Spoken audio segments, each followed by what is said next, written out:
Madame la rectrice, Monsieur le directeur général du CHUV, chers invités prestigieux, Jacques Dubochet, prix Nobel, Jean-Claude Amsheim, qui est une grande personnalité de la science et des médias, vous tous qui nous faites le bonheur d'être présents, bonjour, bonsoir. On va commencer par un petit film et après je tâcherai de vous expliquer pourquoi ce petit film. Je vous rassure, il est court et je vous rassure, ce film est intelligent, contrairement aux propos que je tiendrai après.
Salut. Salut, Ça va? ça va et toi? Ouais. Alors, cette journée? Je sais pas quoi choisir.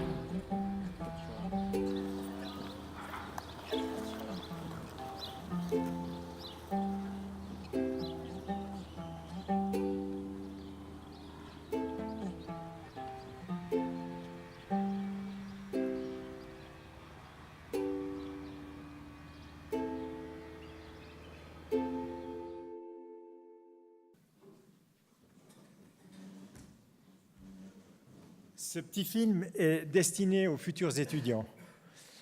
Pour leur montrer très brièvement la richesse de ce que l'on peut apprendre dans cette faculté de biologie et médecine de l'Université de Lausanne.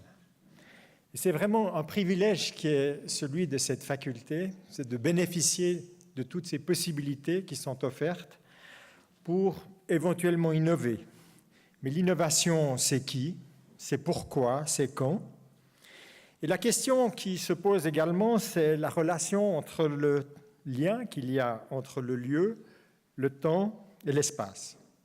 Une faculté de biologie et médecine doit tenter de privilégier quelques axes pour le futur qui peuvent être centrés sur 6 de ces axes que l'on a définis ensemble. Et celui que l'on abordera ce soir, c'est la technologie et l'innovation. Mais les autres axes qu'on a déjà présentés dans ces 5 à 7 étaient l'insertion sociétale. À quoi sert-on? Qu'est-ce qu'une faculté? Qu'est-ce qu'un médecin? Qu'est-ce qu'une infirmière? Qu'est-ce qu'un chercheur? La relation tout à fait importante avec toutes les compétences qui ont été développées ici de l'homme et son environnement.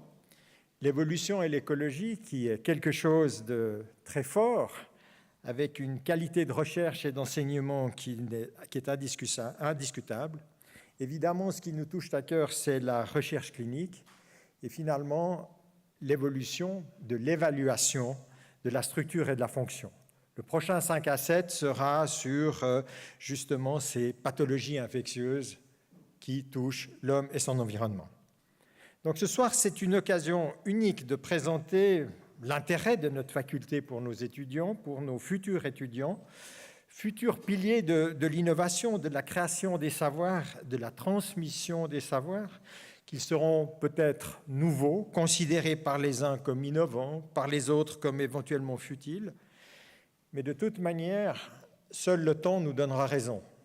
Et il n'y a rien de pire que d'avoir raison trop tôt, il n'y a rien de pire que d'avoir raison trop tard. Donc l'instant doit être privilégié. Et ce soir, à travers les orateurs qui nous font le bonheur d'être là, nous allons tenter de disséquer ce qui les a amenés à faire des innovations, le regard qu'ils portent sur l'innovation, ce qu'ils pensent de l'innovation, et finalement, quels sont les enjeux sociétaux de l'innovation. Doit-on en avoir peur, pas peur? Doit-on les utiliser? Doit-on les craindre? Doit-on les développer? Pour une faculté comme la nôtre, c'est vraiment un enjeu important. On parle toujours des brevets, transfert de technologie. Que peut-on breveter? Que peut-on transférer?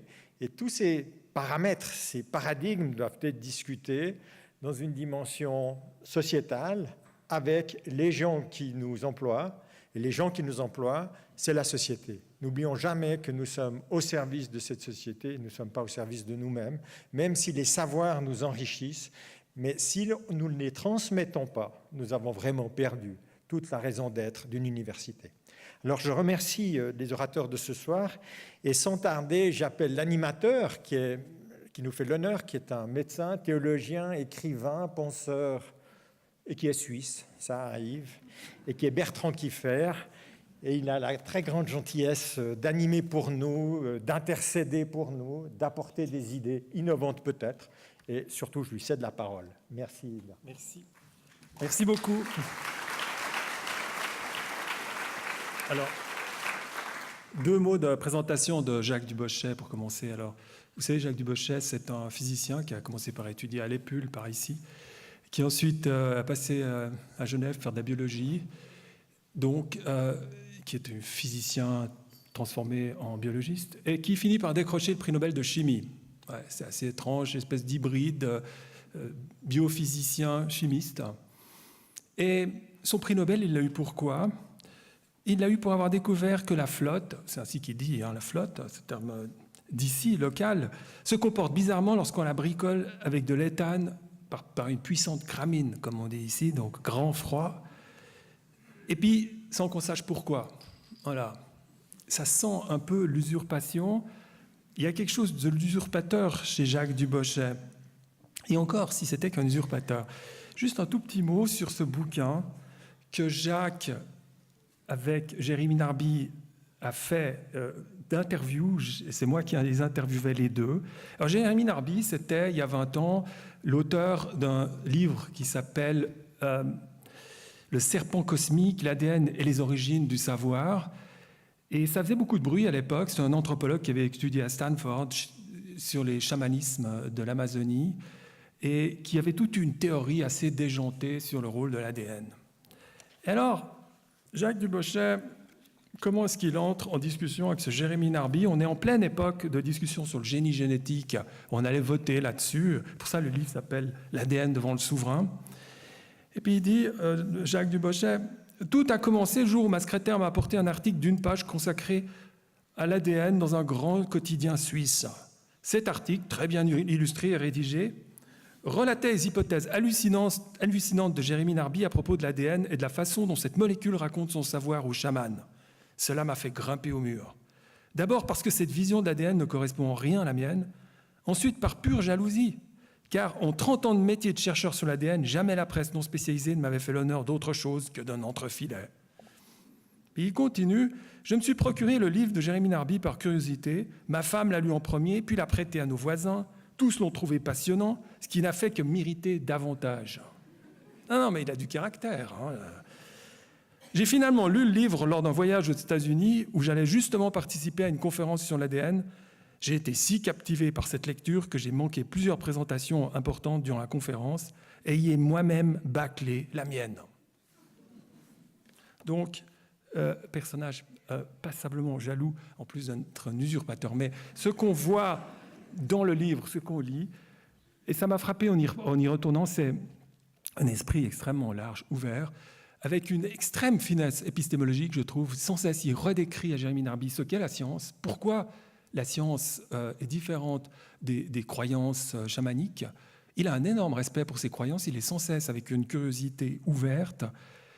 J'aime cette intelligence sans le moindre formatage, curieuse, avec des antennes partout, un peu comme un insecte hybride. Je te passe la parole, Jacques Dubochet.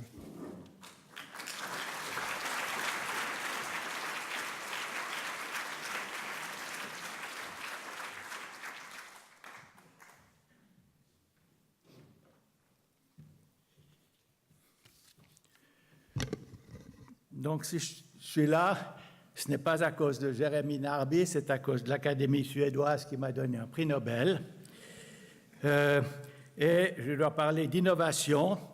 Oui, mais alors l'innovation, donc, c'est parce que nous avons fait quelques innovations, on fait beaucoup à faire ça, et ça a permis de développer cette cryomicroscopie électronique qui est très importante maintenant pour la biologie, pour ça va venir en médecine, etc., etc.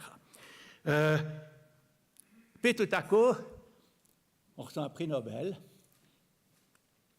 Je vais vous parler des affres du prix Nobeliste.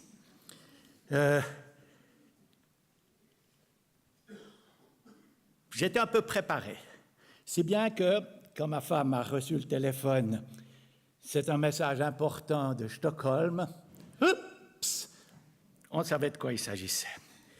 On ne savait naturellement pas, mais il y avait cette possibilité existait. Et là commence un tourbillon extraordinaire. L'Unicom a été formidable. 1 heure après, il me commandait à l'UNIL ici. Et puis 3 heures après, il y avait une magnifique conférence de presse, et puis les journalistes, et puis ça tourne, et puis ça tourne. Et on s'aperçoit d'une chose étonnante, c'est que les gens vous écoutent, les gens vous avalent tout ce que vous disiez, et on s'aperçoit qu'on a une voix. Et puis même plus tard, un petit peu plus tard à Stockholm, vous voyez, il y a le Parlement suédois fait une séance spéciale pour que 3 d'entre nous aillent leur expliquer ce qu'il faut faire.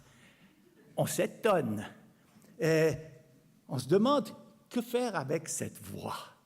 Et ça, pendant le temps, c'est la question à laquelle je vais réfléchir avec vous. Et comment se développe cette réflexion autour de que faire quand on a tout à coup une voix comme ça. Et pendant les 8 ou 9 semaines qui ont séparé l'attribution du prix, l'annonce du prix, et puis les manifestations à Stockholm, je m'apercevais qu'il fallait que je parle, que j'avais des choses à dire. Mais ça se précisait de plus en plus. Mais c'est seulement les 2 ou 3 jours avant Stockholm que là, je me suis dit, mais non, il faut y aller fort. Et c'est ainsi que, finalement, j'ai bâclé tout ce message parce que je ne l'avais pas bien préparé. Et à Stockholm, donc, j'ai constaté que si, grâce à nos méthodes, on arrive, vous comprenez, quand on voit les atomes des filaments d'Alzheimer, hop, on va pouvoir les démolir, ou peut-être les empêcher qu'ils se forment, on va peut-être trouver un médicament pour soigner, ou que sais-je, Alzheimer. Et si c'était le cas, qu'est-ce qui se passerait? Eh bien, c'est ce que je racontais donc à Stockholm, pour finir ma conférence. Et là, que se passerait-il? Les firmes vont se jeter là-dessus, vont prendre des brevets, vont faire une guerre terrible, et puis ensuite, ils vont faire un prix incroyable d'un médicament qui sera attribué à quelques-uns, parce que c'est plus facile de faire vite de l'argent quand on peut tirer beaucoup, beaucoup d'argent, pas beaucoup. Il faudra ensuite 20 ans, etc., etc. Et bref, le savoir et la finance et les intérêts mercantiles s'attribuent le savoir et c'est inadmissible. Le savoir devrait être un bien collectif, un bien commun. Si on regarde la Déclaration des droits de l'homme de l'ONU de 1948, il y a beaucoup de choses très importantes, mais il n'y a pas un article 27 bis qui dirait le savoir est un bien commun de toute l'humanité. Il faudra y repenser à ça. Depuis, je continue à réfléchir là-dessus. Et voyez-vous, par exemple, la réflexion continue. Et il y a pas très longtemps, les gens de l'OMS m'ont demandé de venir contribuer, raconter ma petite histoire chez eux. Puis j'ai de nouveau raconté cette petite histoire sur la nécessité que le savoir, soit la médecine et de toutes les choses médicales, soit attribué au bien commun, c'est-à-dire typiquement qu'ils soient donnés à l'OMS et que l'OMS soit chargée de mettre à disposition de tous le savoir collectif que nous avons sur tout ce qui est sur la santé. Alors, j'ai de nouveau raconté ça à Genève. C'était rigolo parce que juste là au-dessus, il y avait un très grand bâtiment. C'est le bâtiment de l'Organisation européenne des brevets. Et, soit dit entre nous, donc, je ne suis pas opposé aux brevets, mais c'est comment on les utilise dans la société actuelle. Et,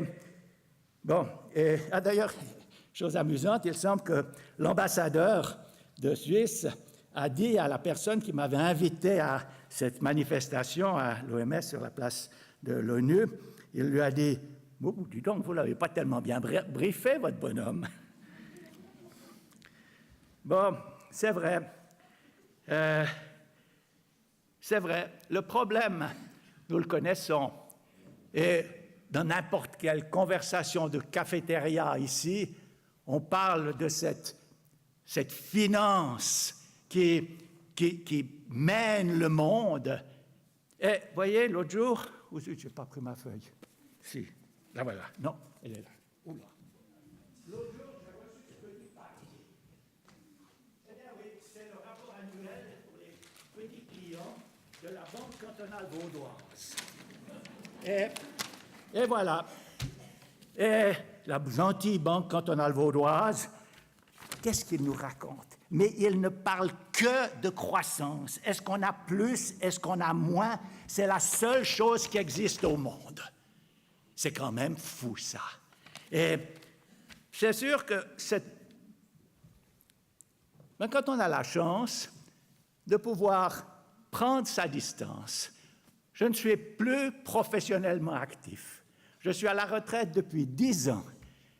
Ainsi, je peux m'autoriser à prendre distance. Prendre distance sur la recherche et se rappeler que non, il n'y a pas que la recherche. Il y a surtout ce qu'on en fait après. C'est la question innovation, oui, mais alors.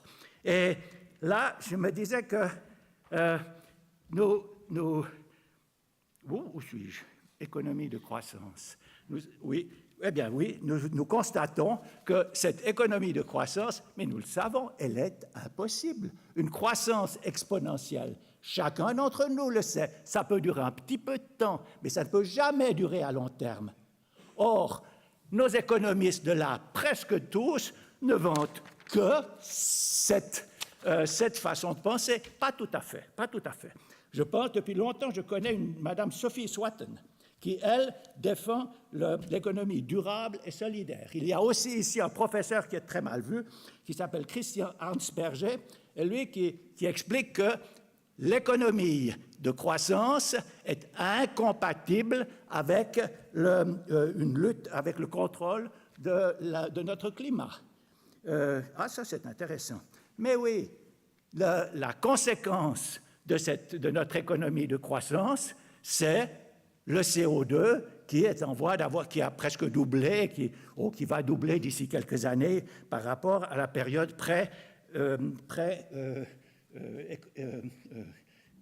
vous avez trouvé le mot, merci, industriel. Oui, et en effet, on va vers ce doublement. Il est très difficile de prévoir l'avenir.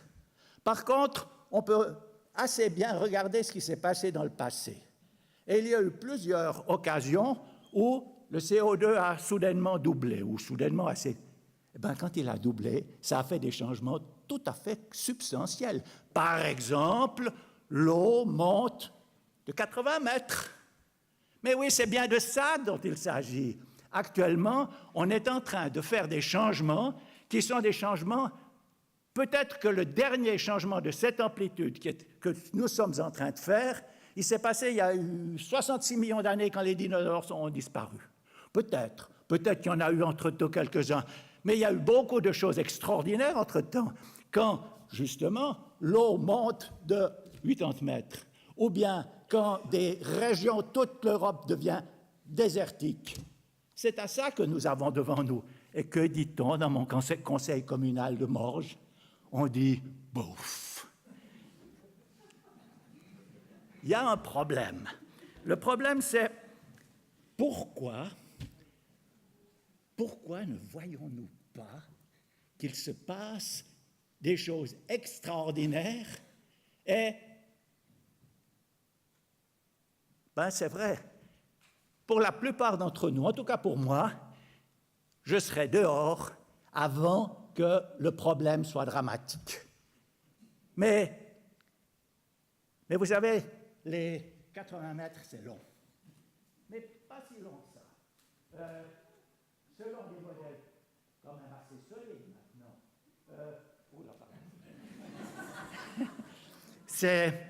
Selon des modèles quand même assez solides.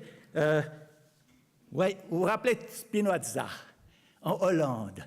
C'était il n'y a pas si longtemps que ça. Eh bien, si on reprend le même temps dans le futur, les modèles nous disent il n'y aura plus de Hollande, la Hollande sera sous l'eau, 10 mètres d'eau. Oh, c'est pas sûr, mais c'est quand même les meilleures prévisions qu'on puisse faire. Et pourquoi c'est pas moi, c'est mes enfants, les arrière-petits-enfants, etc. C'est une question fondamentale. Est-ce que ça nous concerne? C'est un choix de société, plus que société, c'est un choix de position dans l'histoire, position dans le monde. Et je m'étonne que nous nous attachions pareillement et nous nous satisfaisions tellement d'accepter l'instant géologique, mais l'instant historique aussi, parce que dans le cadre de notre histoire, cet instant, il sera bouleversant pour la plupart d'entre vous. Vous allez dire, mais ça y est, encore un catastrophiste. Ben non, c'est pas vrai. C'est pas moi le catastrophiste. Le catastrophiste, c'est celui qui dit « Attendons ». Et là, je reprends Naomi Klein, parce qu'il y a un autre problème. Un autre problème, c'est le problème de vivre ensemble. Et la plupart des gens sont d'accord de penser que notre plus grand problème, c'est de nous entendre entre les êtres humains sur notre terre et de pouvoir travailler ensemble. Et Naomi Klein a une bonne idée. Elle dit, pour résoudre celui-là, ça va être difficile. Mais attention, on a le climat. Et le climat va nous mettre d'accord, peut-être, mais c'est une piste qui me paraît très intéressante. Le climat va nous mettre d'accord parce que tout le monde va faire face à ça. Le CO2 est à tout le monde. Et les mauvais temps, les tornades, on les retrouve partout, dans les pays riches. Moi, j'aime beaucoup l'idée que la Californie, qui est, si je ne m'abuse, la 7e puissance économique du monde, est un des pays les plus touchés par le changement climatique. Tant mieux, si l'on peut dire. Ainsi, j'ai l'espoir que les problèmes du monde, on peut les aborder à travers le problème du climat, et on a les moyens de traiter le problème du climat, mais simplement, il faut se mettre en route. Et par exemple, il ne faut pas, dans mon conseil communal, il faut arrêter de parler de l'autoroute de contournement de Morges. Et toutes sortes de... Ça commence petit, mais... j'avais un chef militaire qui disait « Agir court, commander loin. Non, penser loin. » Eh bien, Oh, je n'étais pas un gros militaire, mais quand même. Eh bien, je pense que c'est comme ça qu'il faut faire et je suis Naomi Klein avec beaucoup d'admiration. Notre climat peut être le moyen de nous retrouver tous ensemble pour une lutte qui nous permettra de sortir du problème climatique et de la mauvaise gestion du vivre ensemble dans lequel nous vivons actuellement. Merci.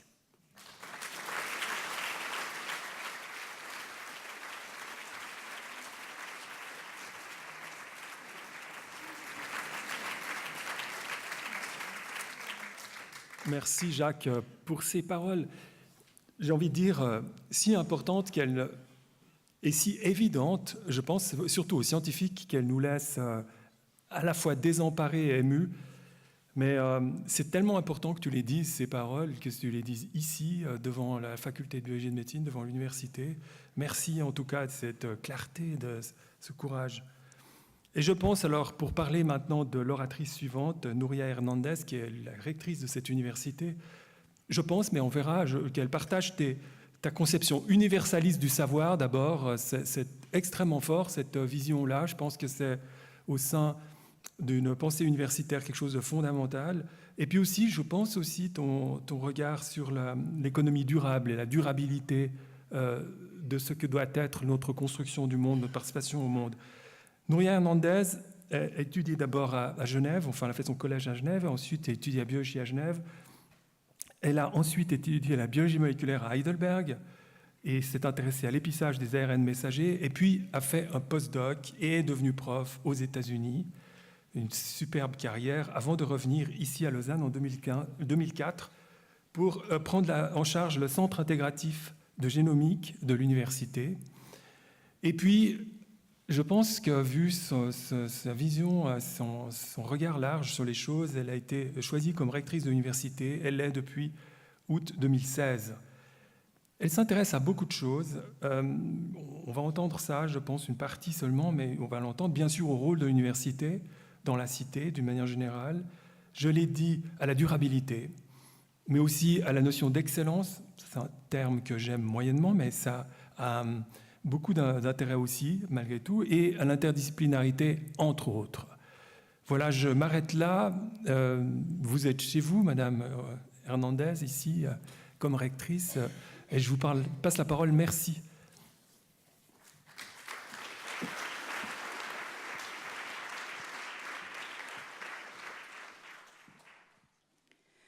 Merci beaucoup. J'aimerais d'abord remercier le doyen pour l'occasion de vous parler aujourd'hui d'innovation en biologie. Quand il m'a parlé d'innovation la première fois, j'ai pensé à découverte.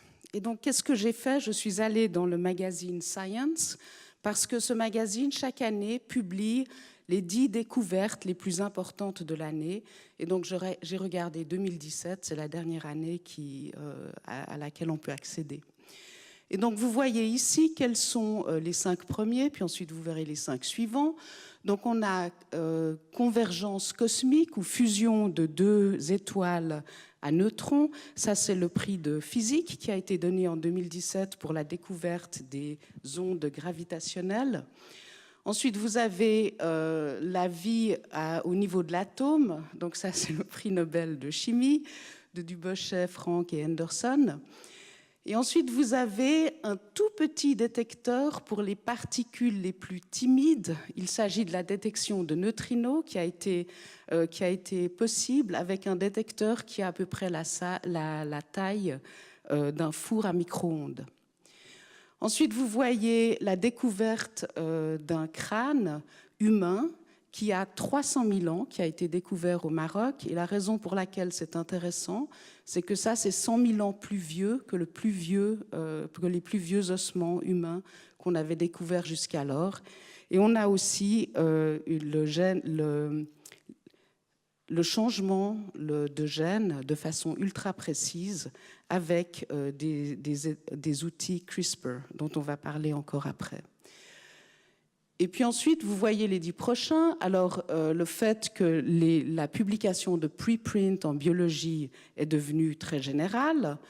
Ensuite, un médicament contre le cancer qui cible des cellules qui ont un mécanisme de réparation de l'ADN défectueux. Donc, il ne cible pas les cellules selon l'organe dont elles viennent ou selon la tumeur dont elles viennent, mais selon leur gène. La découverte d'une nouvelle espèce d'orang-outan. Le fait qu'on ait pu prélever de la glace qui a 2,7 millions d'années, dans cette glace, il y a des petites bulles d'air, et donc on peut analyser ces bulles d'air et savoir quelle était la composition de l'atmosphère il y a 2,7 millions d'années. Et finalement, des victoires dans la thérapie des gènes.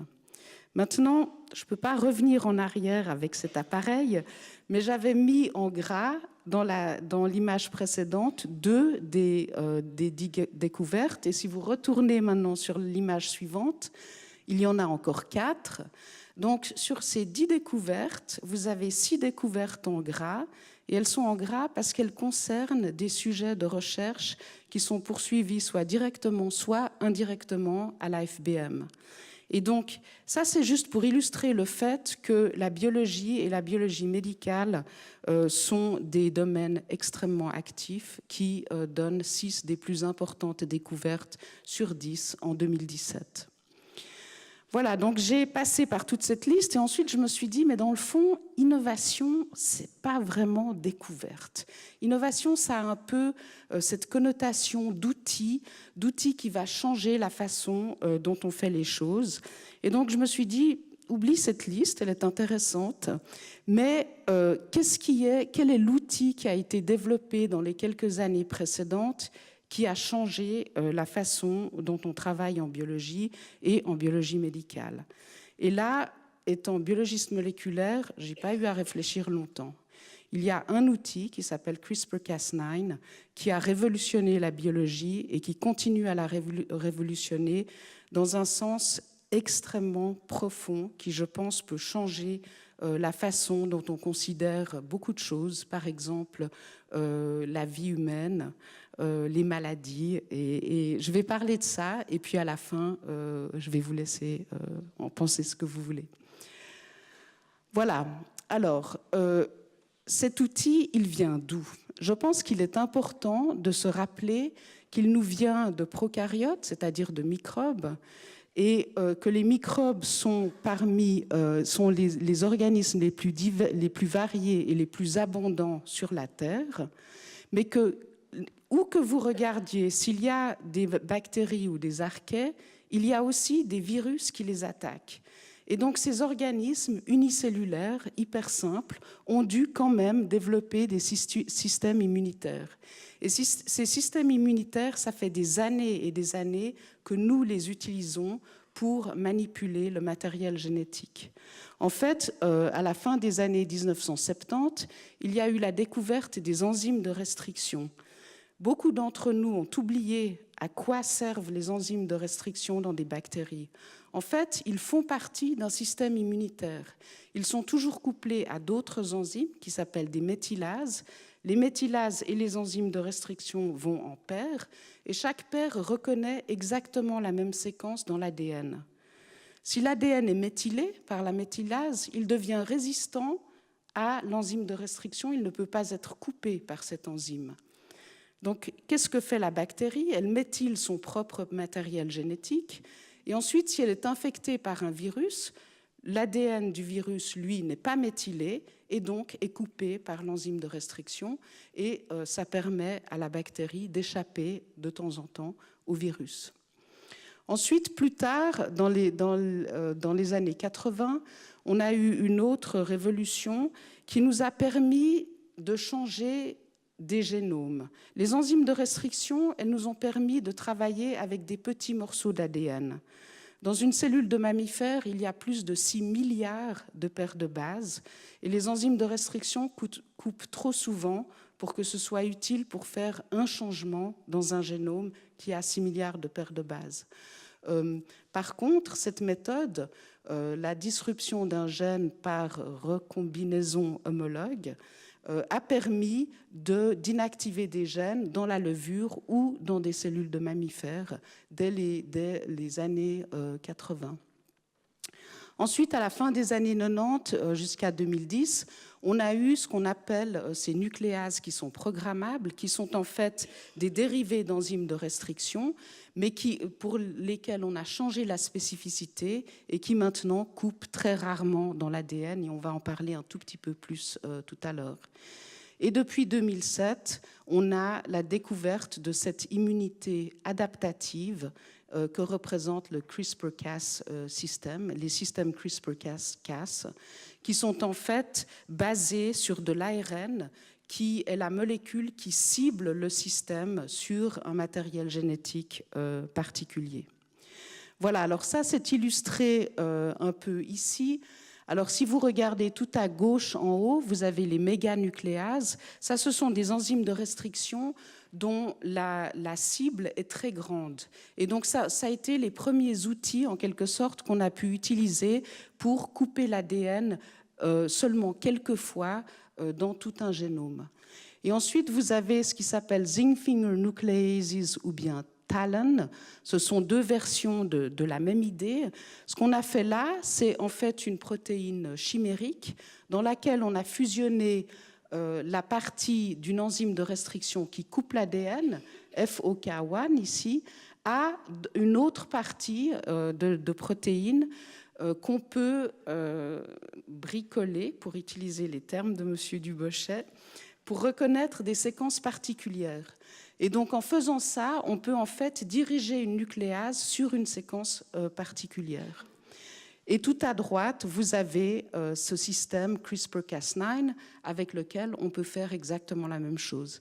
Ce qui est important, c'est le triangle en haut qui part du rouge et qui devient au vert et qui s'appelle faisabilité. Et vous voyez que quand vous allez vers la droite de l'écran, les techniques deviennent de plus en plus faciles, de plus en plus routines, de plus en plus accessibles à tout le monde. Que font ces nucléases? Elles coupent l'ADN du génome dans un endroit particulier et ensuite la cellule va immédiatement essayer de réparer cet ADN. Elle le fait par un processus qui s'appelle non-homologous end joining, c'est-à-dire on recolle les deux bouts qui ont été séparés. Mais dans ce processus de recollage, il y a souvent de l'ADN qui s'ajoute ou alors de l'ADN qui est enlevé dans le processus.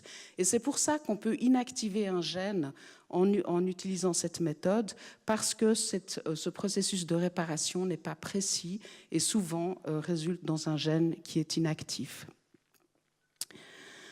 Alors, regardons maintenant pourquoi CRISPR-Cas est tellement mieux que ce qui a été fait avant. Ici, vous avez ce qui est le haut d'une cellule de bactérie et vous voyez un virus qui est en train d'injecter son ADN dans cette bactérie.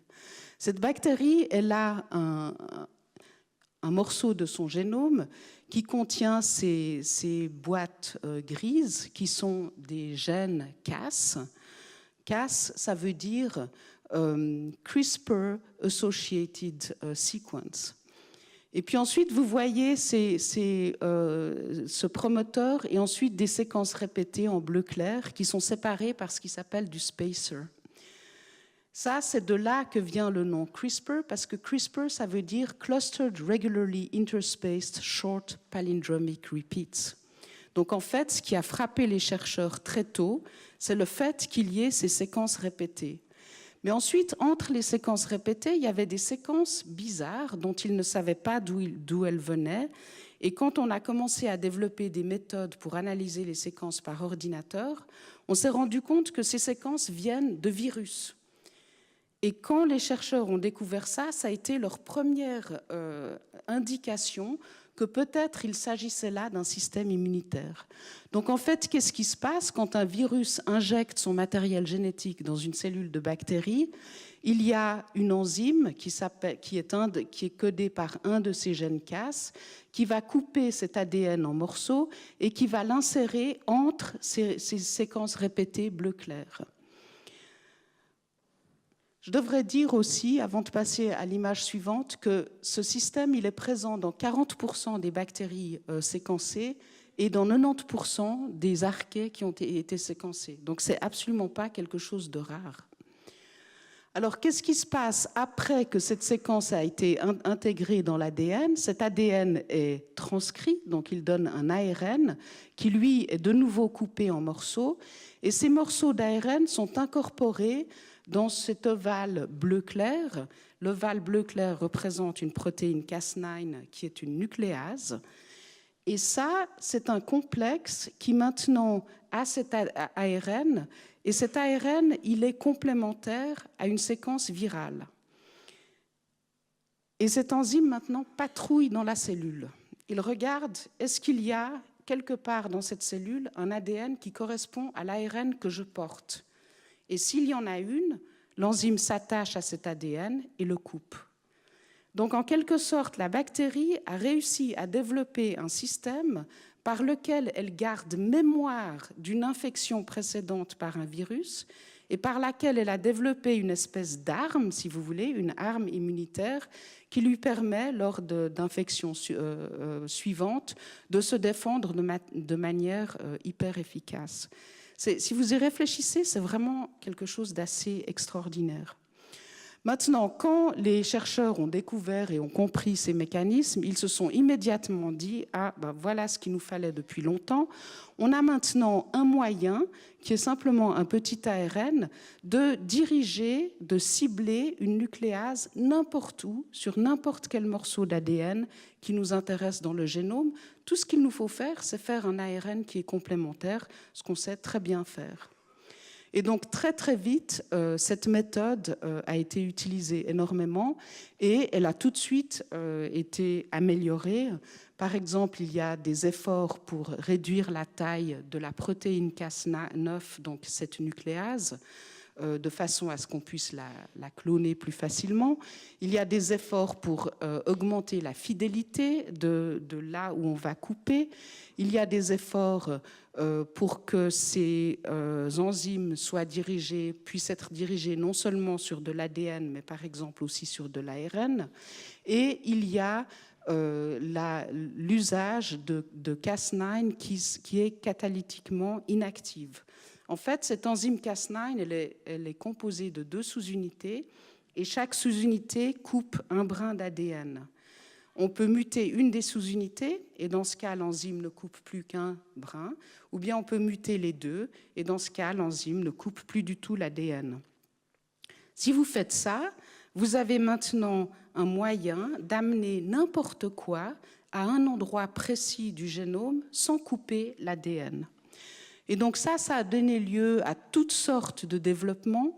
Je ne vais pas les décrire tous parce que je n'ai pas le temps, mais le premier en haut à gauche, c'est celui qui est classique, c'est-à-dire vous dirigez cette enzyme sur une séquence d'ADN et vous coupez cet ADN à cet endroit.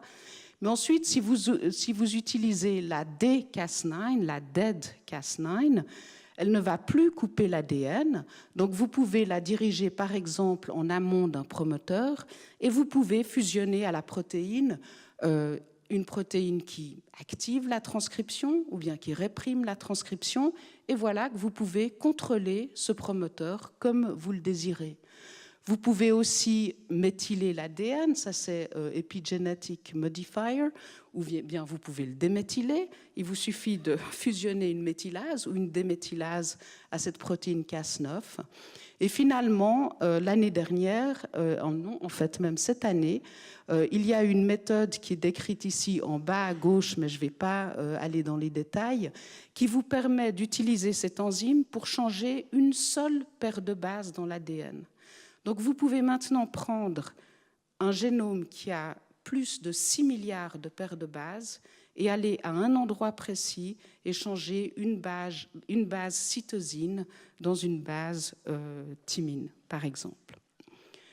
Voilà. Alors, sachant cela, ce n'est pas très étonnant que l'usage de cette technologie CRISPR-Cas a augmenté de façon exponentielle. Vous voyez qu'en 2009-2010, il y avait quelques articles qui, en fait, décrivaient cette méthode. Et maintenant, en 2018, on pense qu'il y aura plus de 5000 publications qui utilisent cette méthode. Alors, qu'est-ce qu'on peut en faire de cette méthode? Et c'est là où ça devient à la fois extrêmement réjouissant et à la fois extrêmement inquiétant. On a maintenant un outil que n'importe quel étudiant dans un laboratoire peut apprendre à utiliser en quelques semaines. Avec cet outil, on peut changer le génome de la façon dont on veut, d'une cellule de mammifère, d'une cellule d'un embryon, d'une cellule de n'importe quel organisme d'ailleurs, ça ne doit pas être des mammifères, ça peut être des plantes.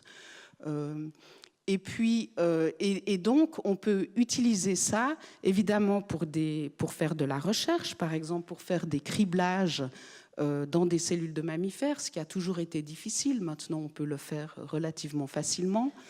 Mais on peut aussi imaginer que ça va être un outil de choix pour la thérapie génique. En fait, c'est déjà utilisé pour la thérapie génique.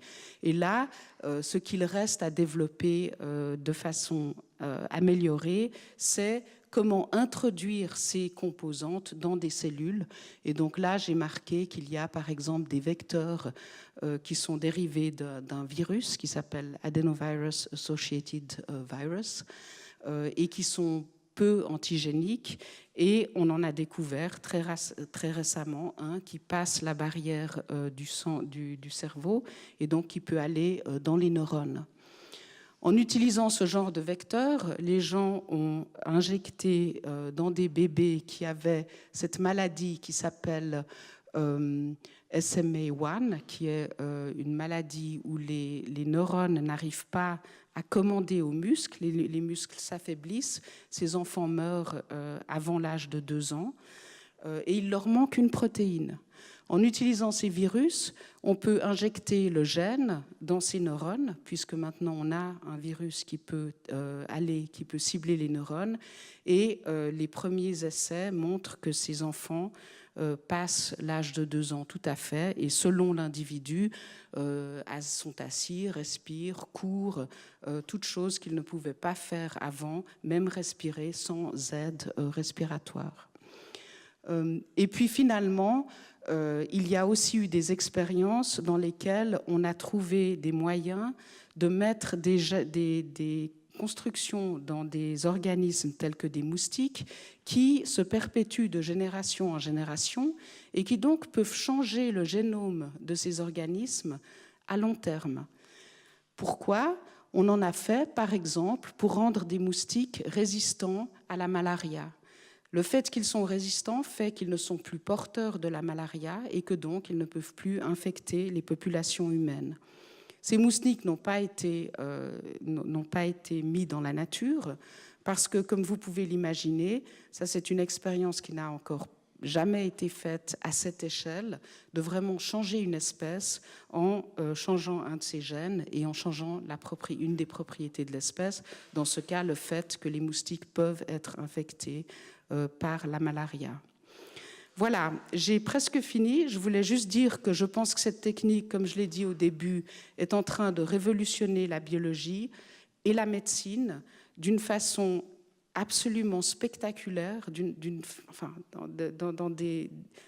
de façon qui n'était pas imaginable il y a 2 ou 3 ans, et que ça a des immenses promesses, par exemple pour les maladies génétiques, qui maintenant pourront être guéries, non pas compensées, mais vraiment on pourra aller dans le génome et réparer en quelque sorte le défaut, mais qui ont aussi des potentialités énormes, c'est-à-dire qu'on peut se changer.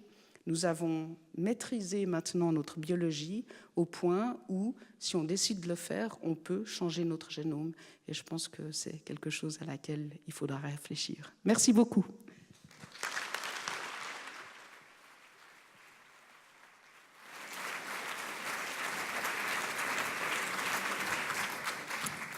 Merci beaucoup, Nouria Hernandez. Je crois que cette fois-ci, j'ai presque compris CRISPR-Cas9, mais je ne suis pas absolument sûr. Mais en tout cas, c'est très intéressant de suivre comme ça un filon innovatif. Et ça m'a fait penser que j'ai lu il y a très peu une histoire sur il y a un petit groupe de hackers qui font du biohacking à Paris, dans un centre qui s'appelle La Paillasse, et ils se mettent sérieusement à la méthode. CRISPR-Cas9, et il s'intéresse aussi à l'homme. Enfin, ça montre qu'on vit en plus une époque où ce n'est pas seulement les questions universitaires et des laboratoires, ça s'étend.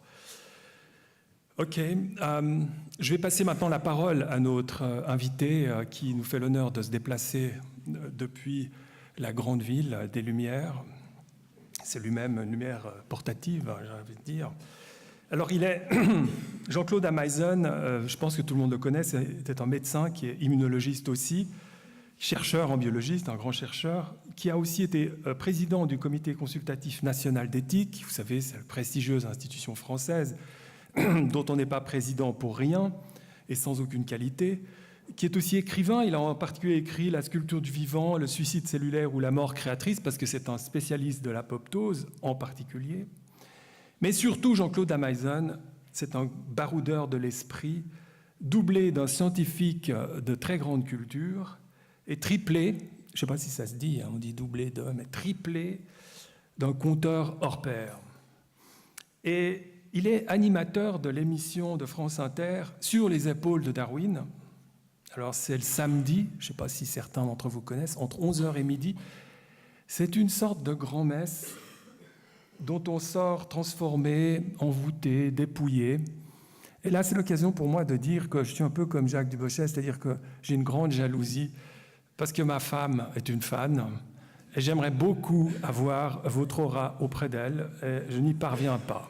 Voilà. Et puis dans cette émission, il y a de tout vraiment, de la narration bien sûr, de la temporalité qui est investiguée, l'humain, le biologique, l'univers, l'évolution, grand intérêt pour l'évolution, mais c'est tellement vaste, l'histoire, l'art, la littérature, la poésie, c'est vraiment l'aventure humaine qui est racontée comme une métaphore. Alors vous l'avez compris, au fond, sur les épaules de Darwin, alors, probablement que Jean-Claude Ameisen s'est mis une fois sur les épaules de Darwin, mais nous, quand on l'écoute, on a toujours l'impression d'être comme des nains sur les épaules de Jean-Claude Ameisen. Voilà, je vous passe la parole.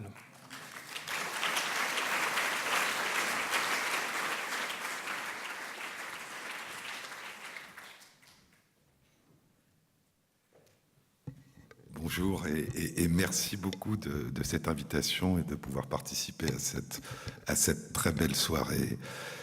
Et innovation dans tout questionnement éthique, je crois, et c'est le lien pour moi en tout cas avec la recherche, il y a un questionnement épistémologique. De quoi s'agit-il? Et ce qui a été évoqué, une innovation, innovare, faire surgir du nouveau, renouveler, qu'est-ce que ça signifie? De quoi s'agit-il?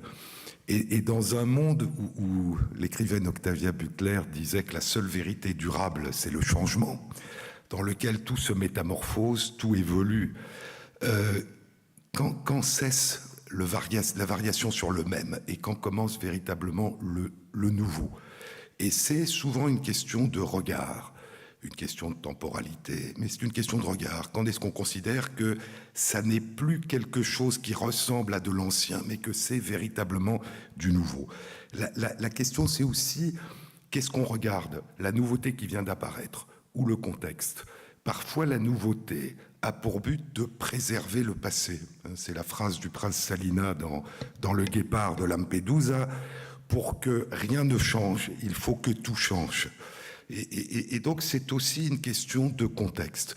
Et puis, souvent, ça a été évoqué, souvent, la nouveauté peut apparaître a posteriori, parce que ce qui l'a produit a été incrémentiel, c'est fait petit à petit, et d'un seul coup, on a l'impression qu'un seuil a été franchi, qu'il y a eu une transition, et que quelque chose de nouveau apparaît. Et ce que M. Dubochet racontait sur le climat, c'est ça, c'est-à-dire c'est la réalisation rétrospective que des activités quotidiennes de toutes les sociétés riches, essentiellement, eh bien, ont d'un seul coup fait passer un seuil qui fait qu'il y a un changement global qui est en marche. Et c'est quelque chose, je vais dire, qui est banal dans le monde. Hein, les tremblements de terre, les éruptions volcaniques, le surgissement spontané des chaînes de montagnes, qui est quelque chose qui est une nouveauté, eh bien, vient des déplacements minimes, quotidiens, des plaques continentales, dans le cadre de la tectonique des plaques, de l'ordre de 1 à 15 cm par jour, c'est-à-dire par an, c'est-à-dire en fait la longueur dont à laquelle poussent nos ongles et nos cheveux. Et c'est ça qui fait qu'il y a des déplacements de 10 mètres par siècle, de 100 km par million d'années, que d'un seul coup des continents fusionnent ou se détachent. Donc je crois que c'est ce qui nous apparaît comme une nouveauté. Nous ne percevons pas souvent, je dirais, les petits changements ou les longues successions de petits changements inapparents qui ont fait surgir ce qui nous apparaît d'un seul coup nouveau. Et je crois que les innovations, l'apparition, il peut y avoir des innovations conceptuelles, c'est ce que disait Madame Hernandez, qu'on appelle les découvertes, des innovations conceptuelles ou des innovations technologiques, de nouvelles façons, non plus simplement de se représenter le monde, mais de pouvoir agir sur le monde, ont parfois des racines anciennes, des chemins tortueux et croisent des disciplines différentes. Il y a 11 000 ans, à 12 000 ans, il y a eu une grande innovation qu'on appelle la révolution néolithique et qui a consisté à domestiquer des animaux. Et la domestication de certains animaux a permis de disposer d'une source d'énergie tout à fait nouvelle qui était le lait. Et le problème, comme nous sommes des mammifères, c'est que pour des raisons de régulation épigénétique, l'enzyme qui permet de dégrader le lactose et donc de tolérer l'ingestion de lait, eh bien, ne fonctionne plus, n'est plus utilisable à partir de l'âge de 6-7 ans, c'est-à-dire du sevrage maternel. Et donc il y a eu 2 innovations qui ont résolu ce problème. L'une a été une innovation très lente, biologique, l'apparition de mutations qui permettent d'utiliser à l'âge adulte cette enzyme, qui fait qu'1 tiers de l'humanité à peu près est capable de boire du lait à l'âge adulte aujourd'hui. Et puis une innovation plus rapide et plus précoce, culturelle, qui a consisté à filtrer le lait, à fabriquer du fromage et à fabriquer du yaourt, c'est-à-dire à utiliser des bactéries qui dégradent le lactose et permettent de l'ingérer sans trouble. Et puis, 7000 ans à 8000 ans plus tard, il y a eu la domestication des bactéries, cette fois, qui permettent la production industrielle de yaourt. Et l'histoire que racontait Madame Hernandez, eh bien, c'est la découverte en 2007, la publication en 2007, par 2 chercheurs qui travaillent chez Danisco pour produire les bactéries qui permettent de faire du yaourt et qui sont embêtés parce que ces bactéries, lorsqu'elles sont infectées et détruites par des virus, ne sont pas utilisables par les industriels. Et à partir de cette recherche appliquée sur les bactéries qui permettent de fabriquer du yaourt, ils vont faire cette découverte publiée en 2007 de l'existence d'un système de défense contre les virus et les plasmides dans les bactéries, qui est en effet une révolution en immunologie et pas simplement en bactériologie. Parce que vous savez peut-être qu'un système adaptatif, un système immunitaire adaptatif capable de répondre sélectivement à un microbe donné, à chaque microbe de manière individuelle et séparée, on considérait jusque-là qu'il était apparu il y a à peu près 400 millions d'années chez des ancêtres des poissons à mâchoire et qu'il n'y en avait pas avant. Il n'y avait que des systèmes qui reconnaissaient des familles de microbes. Et donc apparaissait que dans des bactéries, depuis des temps immémoriaux, ce type de système immunitaire adaptatif existait aussi, avec une différence, c'est qu'il est instructionniste et qu'il est héréditaire, c'est-à-dire qu'il est transmis de génération en génération, ce qui n'est pas le cas de notre système immunitaire. Nous ne transmettons pas à nos enfants et à nos petits-enfants une mémoire spécifique des microbes que nous avons rencontrés. Et donc de ce croisement, de cette très longue série d'innovations sans rapport direct les uns avec les autres, de ces croisements de disciplines, émerge quelque chose dont ce qui est le plus spectaculaire, c'est pas cette série de découvertes appliquées, de découvertes fondamentales, c'est l'apparition d'un outil qui change radicalement la façon dont on peut faire de l'ingénierie génomique ou de l'édition génomique, et comme nous le disait Madame Hernandez, beaucoup d'autres choses encore que de modifier la structure ou la séquence du génome. Et donc je crois qu'il y a dans toutes les innovations, si on regarde, il y a des racines anciennes et des racines profondes. Et je crois qu'un des messages d'un point de vue éthique très général, c'est que tout ce qui permet d'encourager une recherche ouverte, une recherche qui dépasse les buts qu'elle s'est initialement donnés, qu'il s'agisse de recherche fondamentale ou qu'il s'agisse de recherche appliquée, eh bien, est un facteur d'innovation, est un facteur d'apparition d'inattendus. Et le plus intéressant dans les innovations et dans les découvertes et dans les révolutions scientifiques, c'est que ce n'est pas ce qu'on savait qu'on ne savait pas qu'on découvre. C'est-à-dire, ça n'est pas ce qu'on savait qu'on cherchait. c'est en général ce qu'on ne savait pas qu'on ne savait pas. C'est ce qui, dans l'horizon, était ignoré. D'où l'idée qu'une recherche la plus ouverte possible, la plus attentive à toutes les variations qui peuvent être rencontrées, est une recherche potentiellement la plus productive. Et vous savez qu'on a l'habitude de financer surtout la recherche, en tout cas dans mon pays, lorsque les chercheurs ou la société pensent qu'on sait ce qu'on est en train de chercher parce qu'on pense qu'on sait ce qui est en train de manquer. Et le plus intéressant arrive de ce dont on ne savait pas qu'on en manquait. Lorsque ça arrive, ça provoque une surprise. François Jacob disait qu'on peut presque mesurer l'importance d'une découverte au degré de surprise qu'elle cause. Si c'est vraiment nouveau, alors c'est surprenant. Et donc, lorsque quelque chose est surprenant, ça veut dire que non seulement on découvre, on change de regard, il y a souvent soit une fascination, un enthousiasme, soit au contraire une peur, parce que ça veut dire que ça change nos possibilités de comprendre ou d'agir dans le monde. Ça change en ce qui concerne les applications techniques, les frontières entre ce qui était considéré comme possible et ce qui était considéré comme impossible. Et donc, il y a une tendance à réagir dans la précipitation et dans l'émotion, en embrassant toutes les possibilités ou au contraire, en les rejetant toutes. Et donc la première question, comme ça a été dit, c'est quoi en faire ? C'est pas forcément bon parce que c'est nouveau. Et donc, qu'est-ce qu'il y a d'éventuellement souhaitable dans ce qui apparaît comme nouveau ? Qu'est-ce qu'il y a éventuellement de non souhaitable ? Et puis ça peut être dû à la façon dont on l'utilise, et pas simplement au fait qu'on va l'utiliser ou qu'on ne va pas l'utiliser. Et vous le disiez pour CRISPR-Cas9, pour la révolution Cas, il y a une série de questions qui, je crois, posent des questions intéressantes. L'une, c'est la possibilité de modifier le génome d'un embryon, et donc de créer une modification génétique qui va se transmettre dans les générations, à travers les générations. C'est une chose de modifier son propre génome pendant sa durée de vie. C'est une autre de modifier d'une manière transgénérationnelle. Et ce qui est intéressant, c'est qu'à une époque où c'était impossible, peu probable, la thérapie génique n'existait pas, dans les années 90. Et donc, vis-à-vis de quelque chose qui était improbable, difficile, et qui, comme toutes les nouveautés, a des inconvénients évidents, eh bien, la plupart des pays européens se sont réunis, ont réfléchi et ont décidé qu'il fallait l'interdire. C'est intéressant d'interdire quelque chose, de s'interdire l'usage de quelque chose qui n'existe pas encore. Et donc, c'est la Convention d'Oviedo, en 1997, qui interdit toute modification dans lesquelles la plupart des pays du Conseil de l'Europe s'interdisent toute modification du génome qui pourrait être transmise à des générations suivantes. Maintenant, CRISPR-Cas9 est apparu. C'est facile à faire, c'est pas cher, ça pourrait être d'une très grande précision et ça pourrait ne pas avoir d'effet secondaire.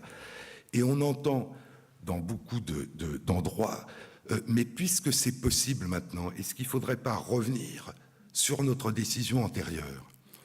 Comme si, au fond, la seule raison sérieuse qui avait eu de l'interdire il y a 21 ans, c'était que c'était improbable et potentiellement difficile. Et donc, je me dis que lorsque nous réfléchissons aux implications éventuelles de découvertes ou d'innovations qui n'existent pas encore, ce qui est intéressant parce que ça évite de réagir dans l'émotion et dans l'instant quand les choses nouvelles apparaissent, la leçon, c'est peut-être qu'il faut se mettre dans un état d'esprit de considérer que bien que ce soit lointain et improbable, si on réfléchit aux applications possibles, on fait comme si c'était possible, c'était facile, et que c'était utilisable, pour ne pas ensuite se retrouver devant cette réaction qui est « Ah, mais on ne savait pas que c'était possible ». Interdire l'impossible, c'est quelque chose qui me paraît assez vain. Hein, et se reposer la question quand ça devient possible est quelque chose d'un peu étrange. Alors, il y a un autre problème qui n'avait pas été pris en compte et que j'entends rarement prendre en compte aujourd'hui, c'est que si c'est facile à faire et sans effet secondaire, ce qui reste à démontrer, eh bien, c'est réversible. C'est-à-dire qu'on peut défaire facilement ce qu'on a fait. Et donc l'idée d'une modification transgénérationnelle qui se propagerait à travers les siècles, qui est l'idée sur laquelle la réflexion était basée, est peut-être une illusion qui était due justement au fait qu'on réfléchissait dans le contexte de quelque chose de difficile et d'improbable. Et donc il faut prendre en compte, je pense, cette réversibilité possible et se reposer la question. Et lorsque on aborde demain d'autres questions de ce type, imaginez à la fois que c'est possible si on y réfléchit, qu'on y réfléchit parce qu'on pense que ça sera peut-être possible et facile, et que si c'est possible et facile, ça sera peut-être aussi réversible. Et il y a la différence entre ce qui est facile et peu réversible et ce qui est facile à faire et qui est réversible. L'autre point qui est intéressant, concerne les OGM. Ce que beaucoup craignent dans les OGM est en même temps ce qui permet la traçabilité des OGM. C'est le fait que les organismes génétiquement modifiés comportent des gènes qui viennent d'autres espèces. Et donc on voit qu'ils sont modifiés parce qu'ils ont des gènes qui viennent de l'extérieur. CRISPR permet maintenant de modifier sans traçabilité. Et donc, est-ce qu'on va réguler et comment réguler ce qui n'est pas traçable? Et donc, n'importe quel être vivant, n'importe quelle plante, n'importe quel animal, n'importe quelle bactérie, n'importe quel insecte peut être modifié sans qu'il y ait la trace de sa modification. Et donc, je pense que ça pose une question nouvelle, qui est non pas de réguler en allant à la chasse des indices qui permettent de savoir que quelque chose a eu lieu, mais réguler éventuellement sans traçabilité, a priori en tout cas. Et puis il y a le troisième point que Mme Hernandez évoquait, et qui est peut-être le plus grand problème éthique, en tout cas aujourd'hui, en ce qui concerne l'utilisation de cette technique. Nous sommes, à juste raison, très centrés sur nous-mêmes, et donc la possibilité de modifier notre génome pose en effet des questions importantes, mais la possibilité de modifier des espèces dans le monde est quelque chose qui, au point de vue des responsabilités écologiques et des responsabilités vis-à-vis des générations à venir, est sans doute extrêmement important. Pour l'instant, ce que nous savons faire, de mieux en mieux malheureusement, c'est faire disparaître des espèces, faire disparaître des animaux. Mais les modifier à l'échelle de la planète, c'est quelque chose de nouveau. Et donc, Bacon disait que « knowledge is power », la connaissance est du pouvoir, et avec le pouvoir vient la responsabilité. Et donc, je crois que la question, c'est comment construire une responsabilité collective, une responsabilité vis-à-vis de qui décide de la manière d'être responsable, aux dépens de qui éventuellement. Et donc, je crois qu'il y a des questions importantes. Ce que disait M. Dubochet est important, ce que dit Naomi Klein. Je pense que c'est une illusion.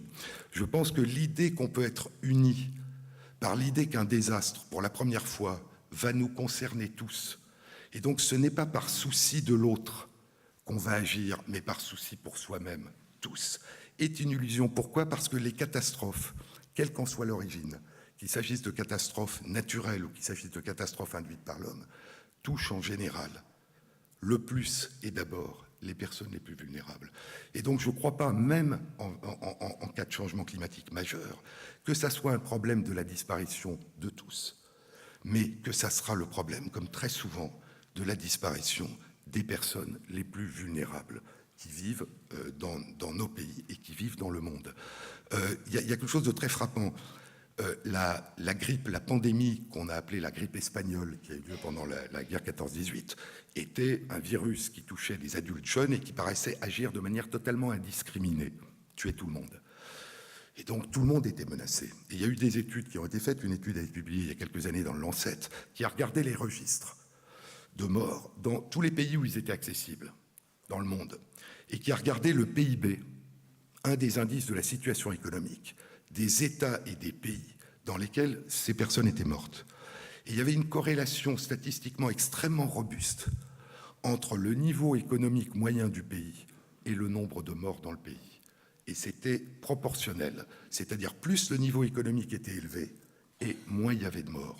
Donc devant un virus qui semblait toucher n'importe qui, eh bien comme par hasard dans les sociétés les moins robustes, les moins solides, eh bien les gens mouraient plus que dans les autres. Et donc je crois que cette prise en compte au fond il y a peut-être deux leçons. Protéger les plus vulnérables est un moyen de protéger tout le monde, parce que les plus vulnérables sont les premiers exposés, et si on réussit à les protéger, c'est qu'on protège tout le monde. Et ne pas faire l'économie d'un souci de l'autre, c'est-à-dire au fond, c'est pas parce qu'on serait tous menacés que pour la première fois on agirait pour tout le monde.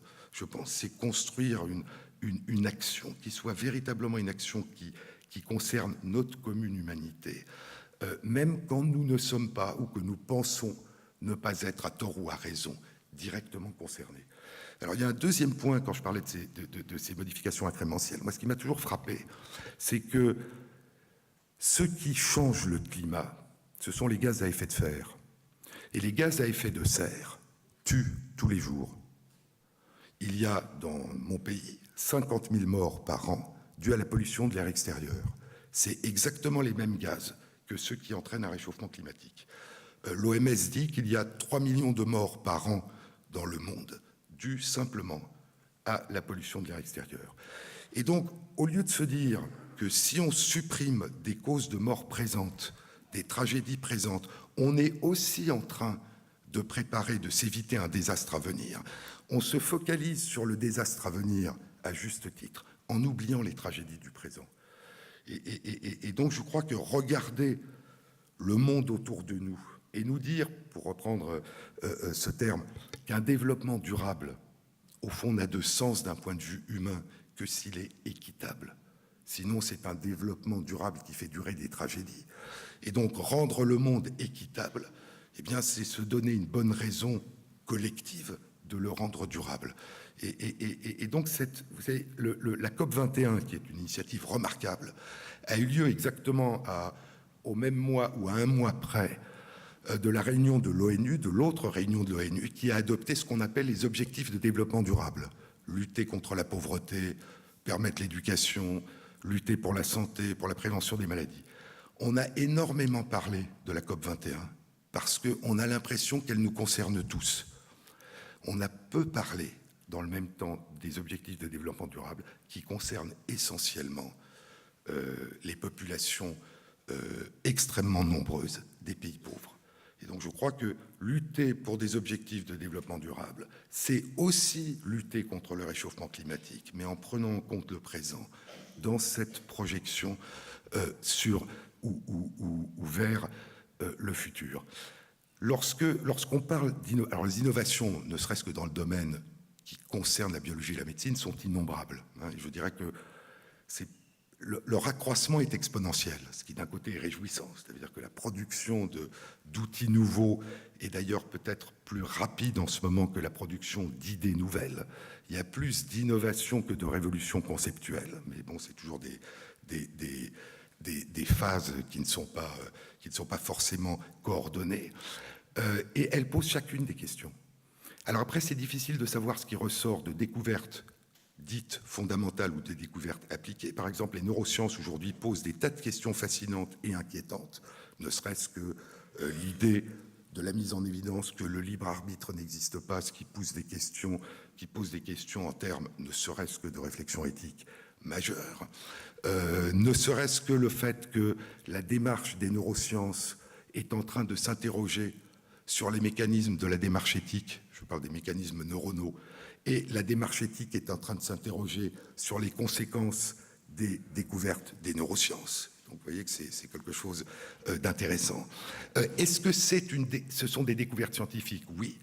Elles sont pour la plupart dues à une innovation technologique majeure, qui sont les changements d'imagerie cérébrale. Et donc la révolution de l'imagerie cérébrale a donné un foisonnement de découvertes, où là encore, innovation technologique et découverte de recherche fondamentale, applications possibles, sont extraordinairement intriquées. Et puis l'intelligence artificielle, qui est peut-être, à mon sens, l'innovation technologique, fruit aussi d'une très longue histoire scientifique, qui pose peut-être le plus de questions, parce qu'elle pose une des questions rémanentes qui concerne nos innovations, qui est de savoir si nous allons être des exécutants des outils que nous avons mis en place, ou si ces outils vont nous aider.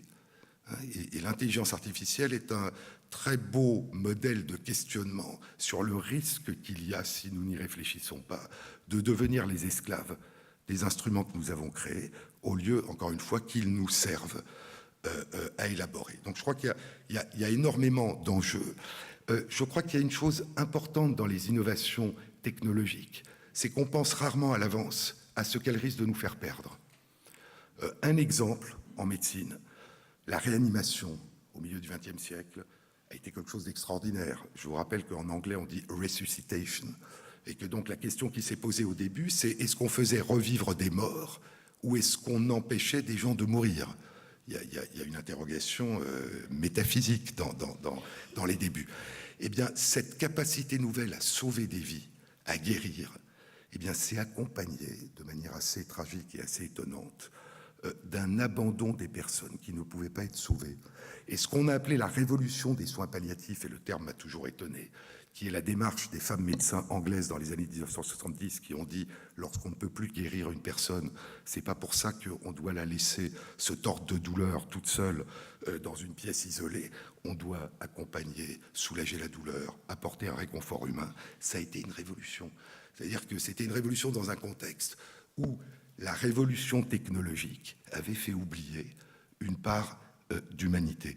Et je crois, vous savez, cette médecine dont les promesses sont remarquables, cette approche médicale qui consiste à soigner à partir de ce qu'on connaît du génome, du protéome, du microbiome, du métabolome, et qu'on a appelé la médecine personnalisée, est aussi quelque chose d'un peu étrange, parce que c'est une approche extrêmement efficace qui s'adresse à la part biologique de l'individu, sans aucun rapport avec ce qu'est cette personne, ses rêves, son passé, ce qu'elle souhaite ou ce qu'elle vit, qui en plus est une approche statistique, qui consiste à apparier au mieux avec différents groupes statistiques, et qu'on a appelé médecine personnalisée, comme si le surcroît de prise en compte de la personne qu'il fallait pour justement ne pas rendre cette approche inhumaine, même si elle est efficace, on avait dit c'est pas la peine.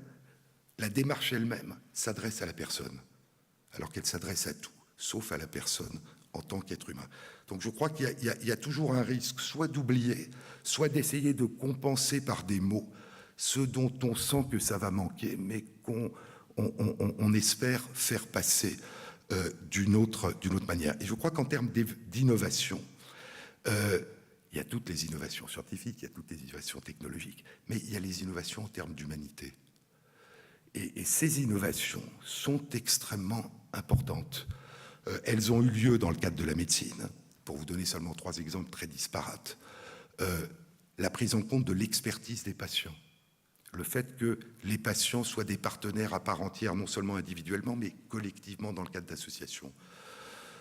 Quelque chose qui s'est passé au début des années 90 à l'université Yale aux États-Unis, l'idée que si on initiait des étudiants en médecine à la peinture, on ouvrirait leur humanité en les confrontant à une forme de relation humaine par l'intermédiaire de l'art. La surprise a été non seulement que les étudiants étaient plus humains lorsqu'ils étaient avec des patients, mais ce que personne n'attendait, qu'ils avaient un sens diagnostique meilleur.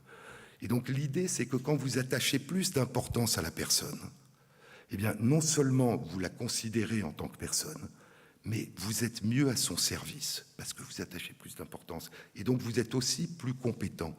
Et autant l'émotion violente empêche la raison de s'exercer, autant une empathie et une émotion vis-à-vis d'une personne permet au contraire à l'intérêt, à l'attention et à la raison de mieux s'exercer. Et puis il y a les initiatives qui, celles-là, s'adressent à la personne malade elle-même, comme le théâtre du vécu, où le fait de raconter son histoire avec l'aide de professionnels pour qu'elle devienne une pièce de théâtre à laquelle on pourra assister, permet cette distance qu'évoquait dans un autre contexte M. Dubochet, cette distance par rapport au bouleversement que provoque une maladie, qui dépasse évidemment le cadre de la maladie, qui est une remise en question de la vie, de sa représentation, du sens qu'on lui donne, de ses relations, et qui permet de se l'approprier, comme la médecine narrative, qui a remplacé l'interrogatoire. L'interrogatoire, c'est « je veux que vous me disiez ce qui est important pour que je réussisse à faire un diagnostic et à vous soigner ». La médecine narrative, c'est « dites-moi aussi ce qui est important pour que vous vous réappropriez ce que vous êtes en train de subir ». Et donc je crois que ces innovations sont des innovations aussi importantes, parfois plus importantes que les outils techniques, que les avancées de la technologie et de la science mettent à notre disposition. C'est une longue histoire, c'est la reconnaissance des droits fondamentaux de la personne et le respect de la personne. La déclaration de l'UNESCO sur la bioéthique s'intitule, et ce n'est pas par hasard, « Déclaration universelle sur la bioéthique et les droits de l'homme ». Et c'est une longue histoire qui dépasse de très loin le cadre de la médecine, mais qui on retrouve dans le cadre de la médecine ou dans le cadre de la santé, qui commence dans nos pays à Athènes, qui se veut la première démocratie occidentale et qui pose que tout le monde est libre et égal, sauf les femmes, les esclaves et les étrangers. Ça continue avec la déclaration d'indépendance des États-Unis en 1776, qui se veut la première déclaration à visée universelle et qui dit que tout le monde est libre et égal, mais qui ne supprime pas l'esclavage, qui ne donne pas les droits identiques aux femmes et aux hommes et qui ne donne aucun droit aux Amérindiens qui sont les premiers présents sur le territoire. 1789, c'est quelque chose d'extraordinaire, la déclaration des droits de l'homme et du citoyen. D'abord, c'est la déclaration des droits de l'homme et du citoyen, pas des droits de la citoyenne. Olympe de Gouges, qui les réclame, sera guillotinée. Elle ne supprime pas l'esclavage, et sauf très provisoirement. Et il faut attendre 1848 pour que l'esclavage soit supprimé, en tout cas en France. Et dans notre pays, dans mon pays, il faudra attendre le milieu du XXe siècle pour qu'on considère que la participation de la moitié de la population à la vie politique et à la vie démocratique s'impose. Et donc, ça sera le droit de vote des femmes. Et donc, vous voyez que tout ça, il est évident qu'une médecine ou une politique de santé publique qui se passe dans un cadre où les femmes n'ont pas les mêmes droits que les hommes, où une partie des personnes sont privées de droits, n'est pas du tout la même politique et approche de santé ou de médecine que celle dans laquelle tous les droits de chaque personne sont reconnus. Malgré ça, malgré ces avancées qui sont fragiles et qui ne sont pas répandues, et pour moi, je dirais que c'est peut-être le seul progrès tangible en termes humains qui se dessine dans l'histoire moderne, et qui est cette reconnaissance, même si elle n'est pas effective, de ces droits fondamentaux de chacun, mais, en tout cas dans de nombreuses régions du monde, des personnes qui sont âgées, qui sont malades, qui sont handicapées, qui ont des maladies psychiatriques, qui sont réfugiées, qui sont migrantes, eh bien, ne sont pas traitées, accompagnées de la même façon que des personnes, j'allais dire, normales. Et donc, une des questions, je pense, en tout cas en termes d'éthique, c'est lorsque nous parlons de nous, ou lorsque nous parlons de l'humanité, de nous demander de qui nous parlons. De qui parlons-nous quand nous parlons de nous? Et c'est la question de ces frontières incessantes dans toute l'histoire de l'humanité, mais qui prennent toujours des formes nouvelles, qu'on trace entre ceux qui disent nous et ceux qu'on appelle les autres, que parfois on désigne spécifiquement, mais que parfois on oublie, tout simplement, implicitement. Je pense que dans tous ces domaines, la médecine, je trouve que la polysémie des mots est très belle, parce que le soin dans notre langue, c'est l'attention que l'on porte à ce que l'on fait. En anglais, le care, c'est l'attention qu'on porte à la personne. To care for somebody, c'est attacher de l'importance à la personne. Et je pense que la médecine est une des façons privilégiées d'attacher l'importance à la personne, mais elle n'est pas la seule, elle ne peut pas être la seule. Et donc, devant les déterminants socio-économiques de la santé, devant les déterminants environnementaux de la santé, la médecine peut aider, la médecine peut alerter, la médecine peut participer, mais ça concerne la société dans son ensemble. Et donc, ça veut dire que les questions éthiques en matière de santé, en matière de prévention, dépassent le champ de ce que la médecine peut faire, non seulement dans nos pays, mais aussi dans les pays pauvres, où la situation est souvent désastreuse. Je vous rappelle que 1 milliard de personnes dans le monde aujourd'hui n'ont pas accès à l'eau potable, et 800 millions souffrent des maladies de la faim. Donc, ça veut dire que c'est pas simplement que la médecine soit disponible, c'est pas simplement que les conditions médicales soient changées, c'est qu'il y ait des changements qui fassent que ces personnes ne soient... Au fond, la médecine, c'est souvent dans nos pays donné comme but essentiel de réparer, alors que protéger la santé, vous savez que le préambule de la Constitution française dit que la nation garantit à tous la protection de la santé. La protection de la santé, c'est pas simplement la réparation des maladies et des accidents, c'est faire en sorte que les accidents et les maladies aient le moins de probabilité de survenir. C'est du ressort en partie de la médecine, mais ça dépasse le cadre de la médecine. Et donc je crois qu'il faut que je termine. Et donc je terminerai simplement. Il y a une phrase de Paul Ricoeur que j'aime beaucoup. Paul Ricoeur dit « On entre véritablement en éthique ». Et cette phrase m'a toujours étonné et interrogé, parce que je ne sais pas très bien comment on entre en éthique, mais comment on entre véritablement en éthique, je le sais encore moins, mais apparemment Paul Ricoeur le savait ce jour-là. Et il dit « On entre véritablement en éthique quant à l'affirmation par soi de sa liberté.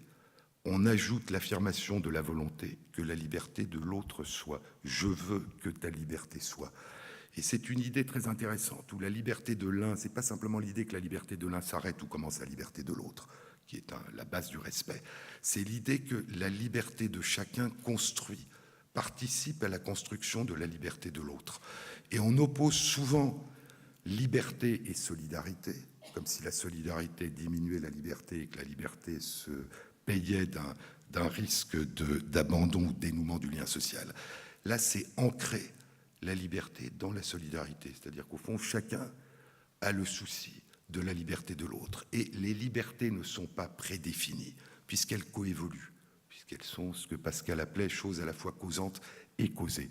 Et donc je crois que c'est une vision de la liberté liée à la démarche éthique qui est intéressante, qui intègre parfaitement ce qui est un des piliers de l'éthique biomédicale moderne aujourd'hui et qui est la notion de choix libre et informé, dans lequel d'ailleurs, soit dit en passant, la connaissance est mise à la disposition de la personne. Ce n'est pas la personne qui est mise à la disposition de la connaissance. La connaissance sert avant tout, même si c'est comme préalable à une participation éventuelle à la recherche, elle sert éventuellement à permettre à la personne de choisir librement. Et donc, il y a quelque chose qui lie une liberté individuelle et collective à cette notion de choix et à cette notion de démarche éthique. Elle est difficile à aborder parce qu'elle est ouverte, parce que ça veut dire qu'on ne sait pas à l'avance ce que sera le résultat d'une délibération collective, informée et libre. Mais elle est riche de promesses d'intelligence collective. Je crois que toutes les expériences que j'ai vécues dans les instances éthiques montrent à quel point croiser les regards, multiplier les focales, se servir de l'expertise, mais la dépasser.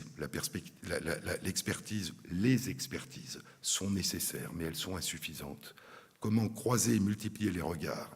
C'est une façon de pouvoir inventer quelque chose de nouveau, une nouvelle façon de respecter au mieux les droits de chacun. Et c'est aussi une façon de minimiser le risque d'exclure. Si vous réussissez à inclure tout le monde dans la délibération, eh bien, le risque qu'une partie des personnes soit oubliée dans le résultat des délibérations, le processus, est diminué. Donc je crois que c'est important.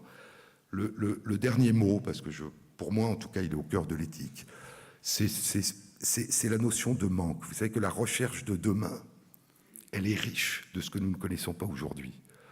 Et moins nous en connaissons aujourd'hui, et plus la recherche de demain sera riche en révélant cette méconnaissance. Je crois que la démarche éthique d'aujourd'hui est riche de ce que nous n'avons pas encore compris ou de ce que nous n'avons pas encore réalisé, et que ce manque est quelque chose d'important. Maurice Blanchot, dans le livre à venir, disait « Penser, c'est toujours penser le manque qui est aussi la pensée, et en parlant, apprendre à amener ce manque à la parole. » Et donc je crois penser qu'il y a toujours quelque chose qui nous manque dans la façon dont nous comprenons, dans la façon dont nous abordons, dans la façon dont nous prenons en compte, que ce soit les innovations ou leurs conséquences, que ce soit les personnes dans leur diversité, est quelque chose d'important. La poétesse canadienne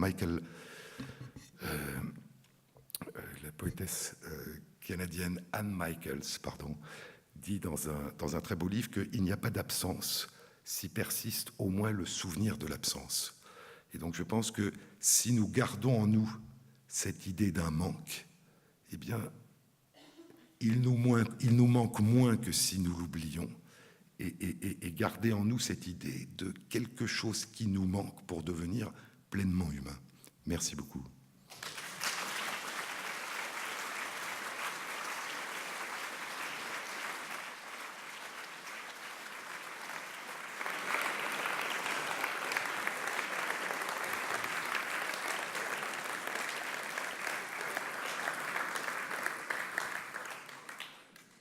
Je vous avais dit que c'était un conteur et que vous alliez vivre un grand moment sur ses épaules, avoir des horizons que vous imaginiez à peine. Et ben c'est bien le cas. Et merci. Énormément de notions, toutes aussi fortes les unes que les autres. Et moi, j'aime beaucoup le fil rouge, le tissu éthique qu'il y a derrière, cette vision de l'humain, de la solidarité, de toutes sortes de choses de ce genre qui sont probablement ce qu'il y a de plus important dans l'aventure humaine. Merci. Alors j'invite tous les trois orateurs et Jean-Daniel Tissot, le doyen de la faculté de biologie et de médecine, à venir ici pour un court débat et puis aussi pour répondre aux questions qu'il y a dans le public.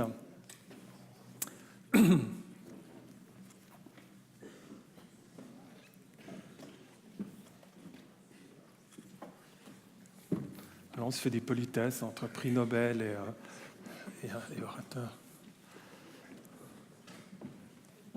Peut-être pour commencer, alors le micro, une question à Jean-Daniel Tissot. Au fond, c'est quoi une innovation technologique? Avec cette question, il y a pas mal de modes autour de cette notion même d'innovation. Et on est même dans une époque où tout est marketing. On essaie de vendre le mieux possible des technologies. Il y a énormément d'intérêt économique, intellectuel. Qu'est-ce qui reste là-dedans de l'innovation? Je pense que c'est un des enjeux de ces discussions que nous avons ce soir. Finalement, il y a trop d'effets de mode.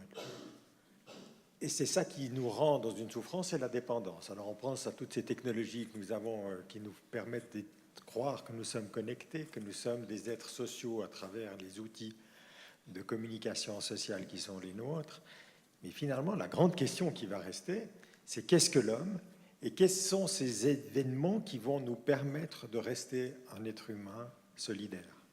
Et ces questionnements que Jean-Claude Ameisen a apportés ou a abordés, les questionnements aussi que nos deux autres orateurs ont réussi à nous mettre en perspective ce soir, me mettent en grand doute justement sur cette notion d'innovation.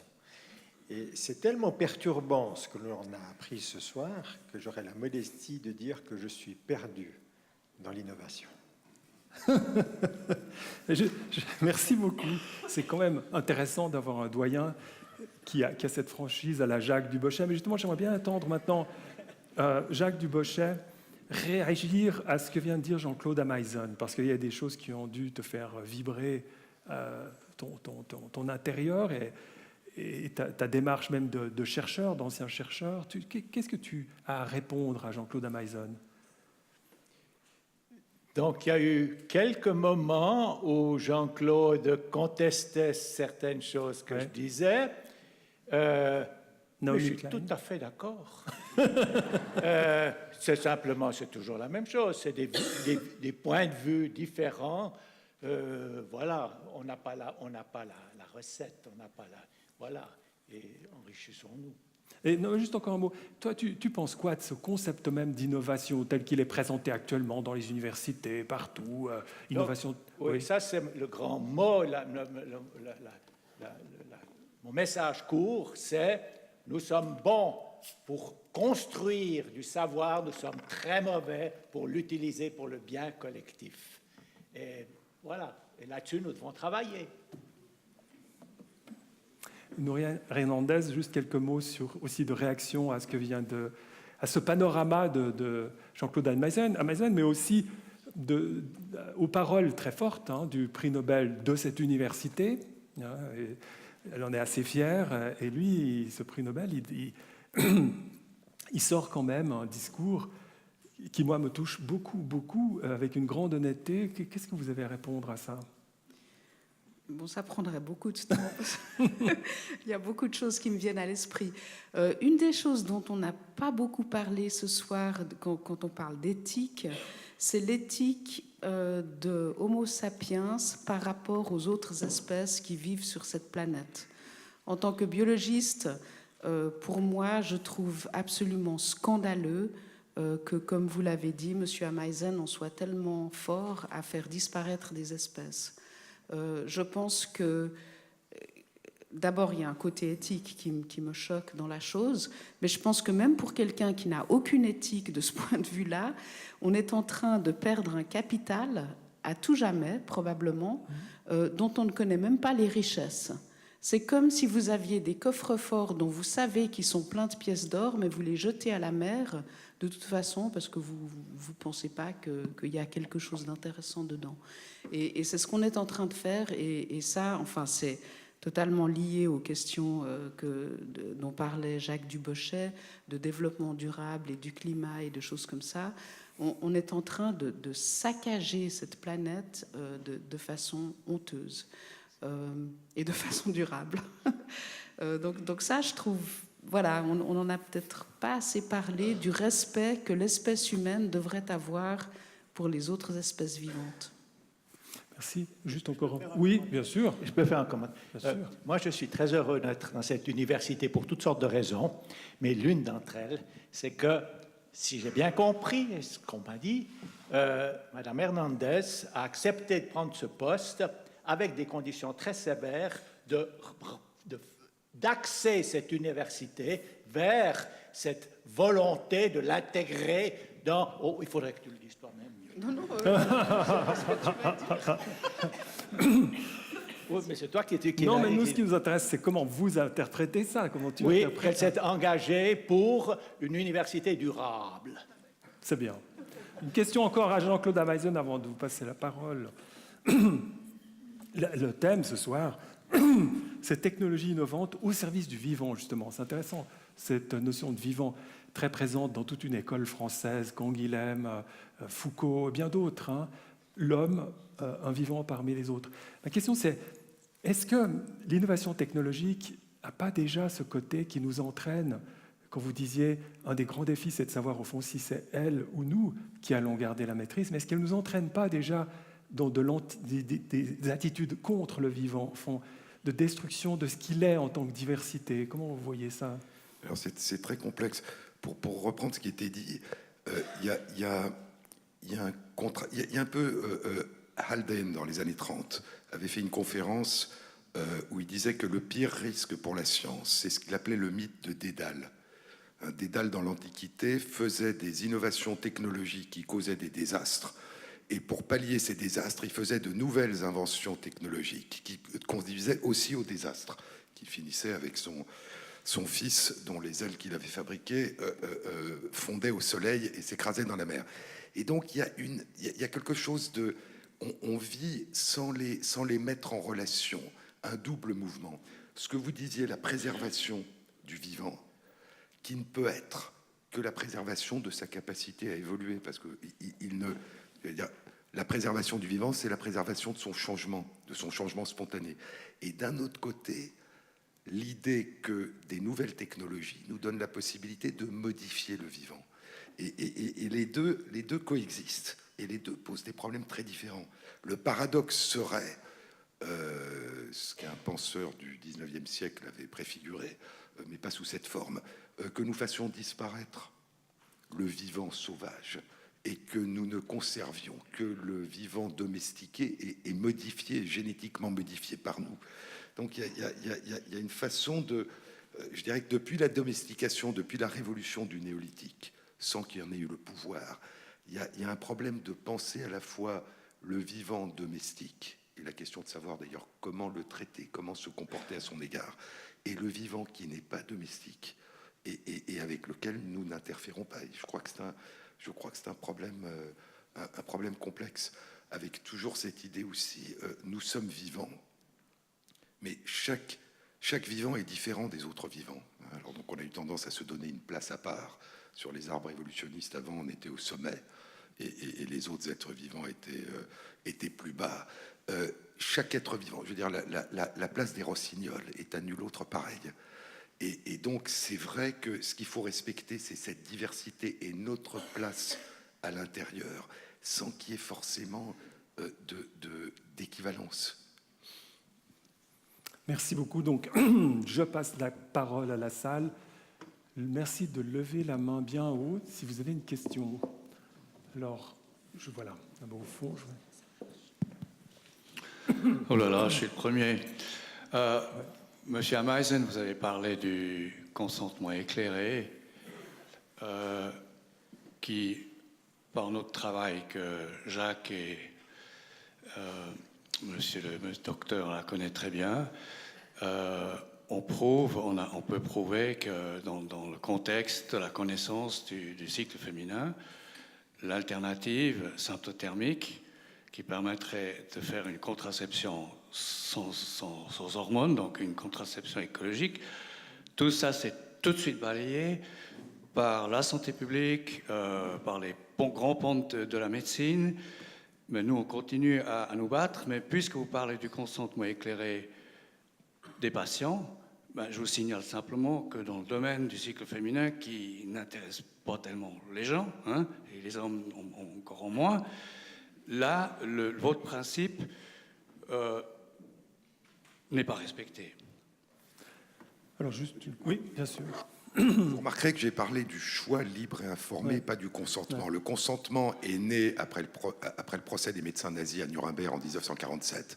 Et je crois qu'il croise une volonté de lutter contre le désastre en donnant une autonomie à la personne et une pensée médicale paternaliste encore à cette époque. Pourquoi ? Parce qu'en fait, c'est évidemment pas le droit de dire oui qu'on a donné aux personnes après le nazisme, c'est le droit de dire non. Et donc on aurait pu l'appeler un processus de refus libre et informé. Et tout le monde aurait dit, pourquoi est-ce que vous préjugez que les personnes vont refuser ? Pourquoi préjuger qu'elles vont consentir ? Et donc c'est ni un consentement ni un refus, c'est un choix.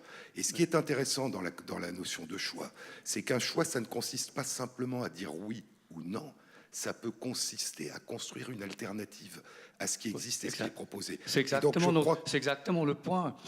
Nous reprochons au corps médical, à la santé publique, de ne pas présenter toutes les alternatives aux femmes qui leur permettraient de choisir en connaissance de cause leur contraception selon leur époque de vie, etc. Voilà, alors un choix libre et informé. Alors un choix libre et informé, c'est pas simplement de présenter toutes les options et de dire vous pouvez choisir. C'est de faire des personnes elles-mêmes des participantes à l'élaboration des conditions. Et donc choisir, c'est aussi inventer des modalités de choix. Et c'est pour ça que je disais que la délibération collective dans la société est essentielle. C'est pas simplement l'expertise et ce que l'expertise propose. C'est important l'expertise, parce que si on dit n'importe quoi, le choix est libre mais n'est pas informé. Oui. Et un choix libre qui consiste à tirer au sort des dés n'est pas vraiment un choix libre. Donc l'information est importante, l'expertise est importante, mais l'essence du processus, c'est la délibération collective et l'invention des termes mêmes possibles du choix qui n'avait pas été pensé à l'avance. C'est vraiment intéressant cette manière de voir. Enfin, je suis un peu gonflé de dire ça, mais c'est extrêmement fort. Et je pense sincèrement que ça répond en partie à votre question. Et après, évidemment, il y a la question pourquoi est-ce que ça n'évolue pas davantage, mais ça, on n'en finirait pas. Autre question, madame Ah pardon, ici, excusez-moi. Sinon... Allô ? Oui, j'aimerais revenir sur le thème qui a été très clairement démontré par la professeure Hernandez par rapport à la mutation potentielle du génome humain et surtout de la possibilité du transfert sur différentes générations. Et en fait, comme il y a la possibilité, comme dans tout système, d'introduire des erreurs, il y a aussi des possibilités finalement d'introduire des mutations sur plusieurs générations qui sont létales, et au moment où on a voulu peut-être soigner une pathologie, on en aura généré d'autres. Et en fait, tout ceci me rappelle le moratoire l'année passée qui a été lancé par un grand nombre de scientifiques, dont un des prix Nobel a été le promulgateur, le professeur David Baltimore, qui a invité un moratoire sur justement cette méthode CRISPR-Cas9 sur les embryons humains. Maintenant, comme vous le savez peut-être, il y a bien des pays qui se sont quand même lancés sur ces mutations des embryons humains. Ils nous ont dit qu'ils les avaient détruits après coup, mais allez savoir. Et la question que je voulais poser au panel, c'est en fait une technique qui est devenue globale, qui est à disposition de tout un chacun, comme on l'a très bien démontré aujourd'hui. Est-ce que l'éthique derrière ce phénomène est globale? Justement, c'est ça la grande question. Est-ce que sur l'ensemble de la planète, on va se réfugier, comme Dürrenmatt l'a fait, de mettre les physiciens qui ont découvert la bombe atomique dans un asile psychiatrique pour pas que leur découverte soit connue, ou bien est-ce qu'on va pouvoir réfléchir sur une éthique globale? Alors, qui veut répondre à cette question? Jean-Daniel Tissot. Il faudrait peut-être prendre le micro. Pardon. Je ne sais pas si c'est le bon. Je pense qu'il y a des points sur lesquels on doit se baser, c'est le principe même de responsabilité. Ce terme-là n'est pas suffisamment utilisé dans nos débats. Qui est responsable et qui est irresponsable. Mais ce principe même de l'homme qui doit réfléchir à ses responsabilités sociales, et comme l'a dit Nouria, la disparition des espèces, chaque espèce qui disparaît est une perte énorme de possibles de vie. Et je pense que c'est là autour que l'on doit vraiment réfléchir, et ce n'est pas simplement un problème d'éthique et ou de droit, c'est un problème de responsabilité de chacun d'entre nous. Et si nous n'assumons pas nos responsabilités individuelles, la responsabilité collective va disparaître. Merci. Oui, Jean-Claude Amazon. Je crois encore, l'éthique, elle se construit. Hein, l'éthique, pour moi, ce n'est pas la morale, la loi. Il y a le même rapport entre la démarche éthique et les régulations qu'il y a entre la démarche de recherche et le savoir. La recherche, c'est la remise en question du savoir. La démarche éthique, c'est la remise en question de ce qu'on croit à un moment donné être le mieux. Donc la question, c'est est-ce que tous les pays peuvent débattre? Ça ne préjuge pas des solutions qui vont être trouvées. Ça ne veut pas dire que les solutions seront les mêmes partout. Or ça pose un autre problème que j'évoquais. Comment est-ce qu'on débat des questions éthiques dans des pays où on n'est pas libre? Comment est-ce qu'un choix libre et informé se construit dans les régions du monde où il n'y a pas de liberté et où il n'y a pas de liberté d'information?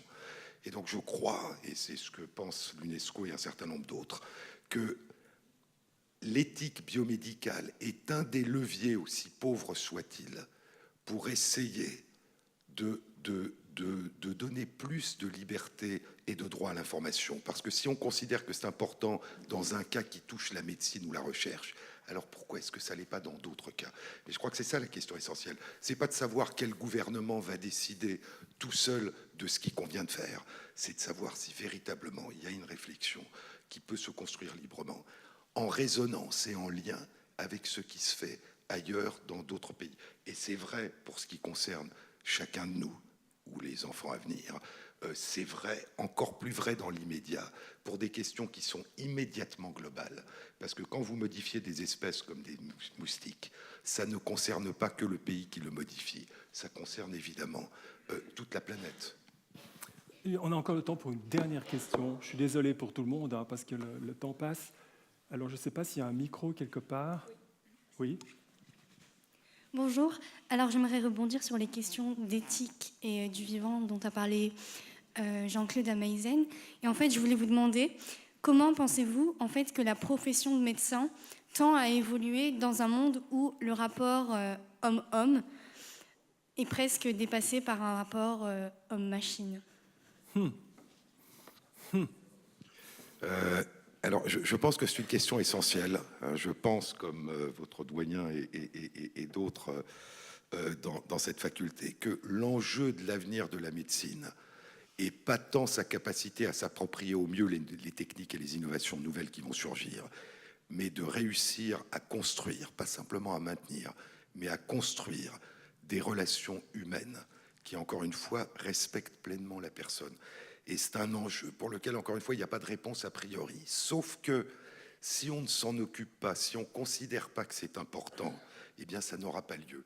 Parce que la pression de l'application des techniques, que ça soit en termes d'économie de temps, d'économie d'argent, est telle que le reste disparaîtra. En France, actuellement, et j'espère que ça va être modifié, dans les hôpitaux, les actes médicaux sont tarifés à l'acte technique réalisé. Donc ça veut dire que l'hôpital est remboursé en fonction de l'acte technique. Tout le temps de dialogue, tout le temps d'accompagnement, tout le temps de parole, actuellement dans le système de facturation, c'est de l'argent perdu pour l'hôpital. Donc comment est-ce que vous construisez un système de santé qui prend en compte la personne si d'un point de vue économique, vous considérez que c'est de l'argent qui est perdu? Donc ça doit se penser non seulement d'un point de vue de relations interindividuelles, d'intersubjectivité, ça doit se penser comme une question sociale dont les déterminants économiques sont majeurs. Et je crois que cette question des déterminants économiques, elle est essentielle, parce que souvent on dit l'économie c'est en plus, c'est ailleurs. Mais en fait, la façon dont l'économie se construit a un impact là-dessus. Quand M. Dubochet parlait du savoir, et c'est vrai qu'il n'y a pas d'éthique de la recherche s'il n'y a pas d'éthique du partage de la connaissance. Dans le domaine biomédical, beaucoup plus que dans celui de la physique ou d'autres disciplines, actuellement, la recherche produite par la collectivité, la recherche publique, est vendue comme un bien privé en grande partie par des revues à but lucratif. Donc c'est un paradoxe extraordinaire. Avec nos impôts, la connaissance se construit. Mais si je veux lire les résultats de ces aventures scientifiques, eh bien, il faut que je m'abonne très cher titre individuel, c'est très cher. Heureusement, les institutions peuvent dépenser cet argent pour pouvoir lire dans des journaux privés à but lucratif ce que la recherche a produit.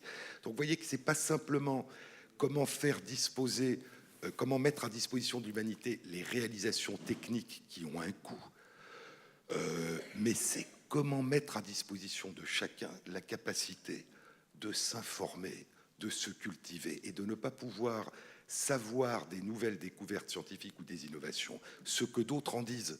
C'est-à-dire que si vous ne pouvez pas lire, individuellement ou collectivement, vous ne saurez que ce que les journaux ou les fabricants disent.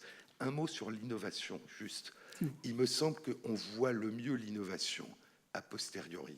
C'est-à-dire ce qui est vraiment nouveau, on le voit dans l'épaisseur du temps, dans l'épaisseur de l'histoire. Et je crois que nous sommes trop habitués à des photographies, à du zapping. Et donc on dit, tiens, il y a quelque chose de nouveau qui est apparu hier. C'était très bien, c'était très mauvais. On juge mal de la nouveauté. La question, c'est plutôt qu'est-ce qu'on doit en faire, qu'est-ce qu'on doit en penser, de quoi s'agit-il, et savoir si c'était vraiment nouveau, comme était la question que vous posiez au début, ou si c'était juste une variation sur quelque chose qui existait déjà, mais qu'on a coloré d'une nouveauté. C'est le temps qui le dit. C'est le temps de la réflexion et le temps de l'histoire. C'est très intéressant de regarder rétrospectivement les innovations et les découvertes, et de s'apercevoir que le regard qu'on a dessus aujourd'hui ne correspond pas forcément à l'engouement ou aux craintes des contemporains au moment où ces innovations apparaissaient. Merci beaucoup pour toute cette analyse philosophique d'une rare clarté et pertinence. Je remercie tous les orateurs. Là, je vous demande de retourner à vos places, même le prix Nobel, même la rectrice, même le doyen. Et puis maintenant, je passe la parole à Pierre-François Lévra, qui est le directeur général du CHUV, qui est un chirurgien orthopédique aussi de renom, qui a beaucoup travaillé, qui a la difficile tâche de faire une conclusion à cet après-midi.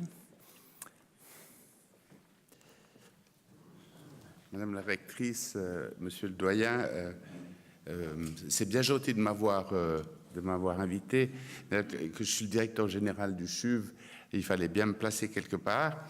Et alors, on m'a donné la tâche sympathique de faire la conclusion. Le seul avantage, c'est que comme on a volé à des hauteurs stratosphériques, il s'agit d'être court et pragmatique.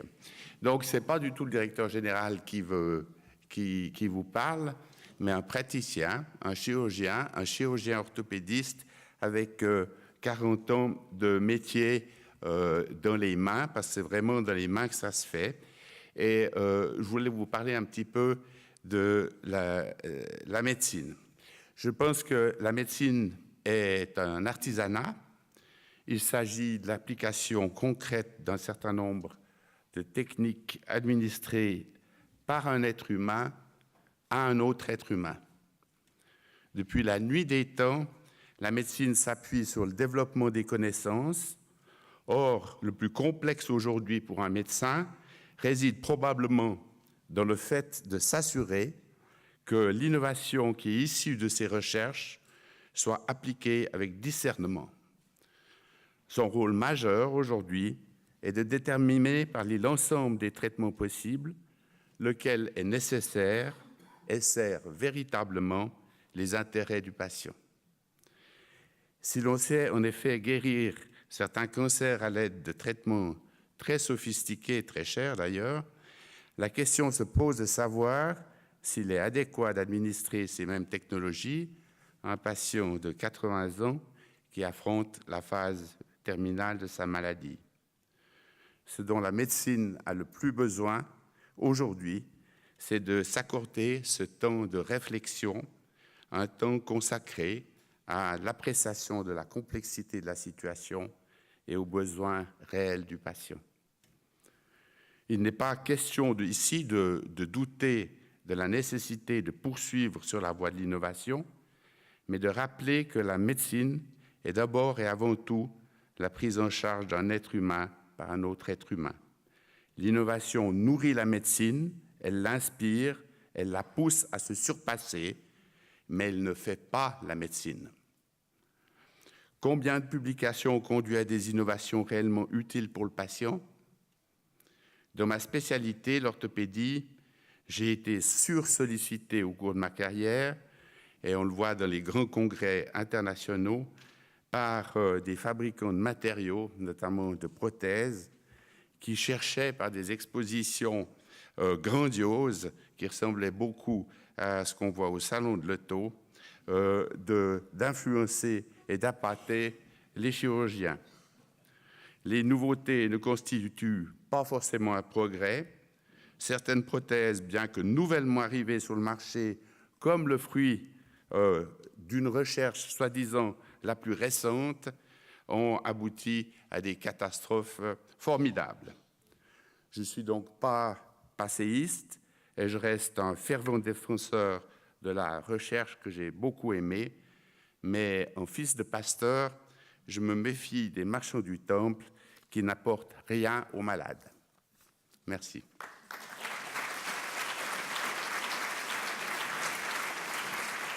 Merci beaucoup.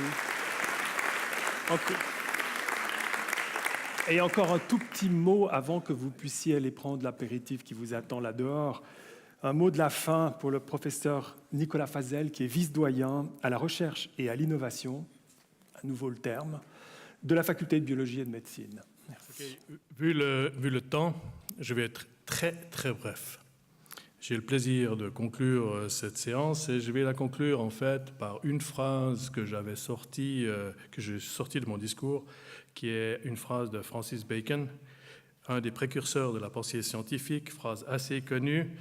Et ce précurseur disait au XVIe siècle, « Celui qui n'appliquera pas de nouveaux remèdes doit s'attendre à de nouveaux maux, car le temps est le plus grand des innovateurs. » Ceci dit, au nom de la faculté de biologie et médecine, je remercie les intervenants de cette journée. Je pense que c'est un genre de 5 à 7 extrêmement utile. C'est utile pour notre faculté, c'est important pour le grand public. Je profite de remercier les géantes et les géants de l'organisation, ces personnes qui ont œuvré pour cette organisation, pour que ce 5 à 7 soit un succès. Et je vous invite cordialement à l'apéro qui n'est pas là devant, mais qui est dans l'autre partie. Vous devez prendre le couloir. Et je vous souhaite une bonne soirée et une bonne rentrée. Merci.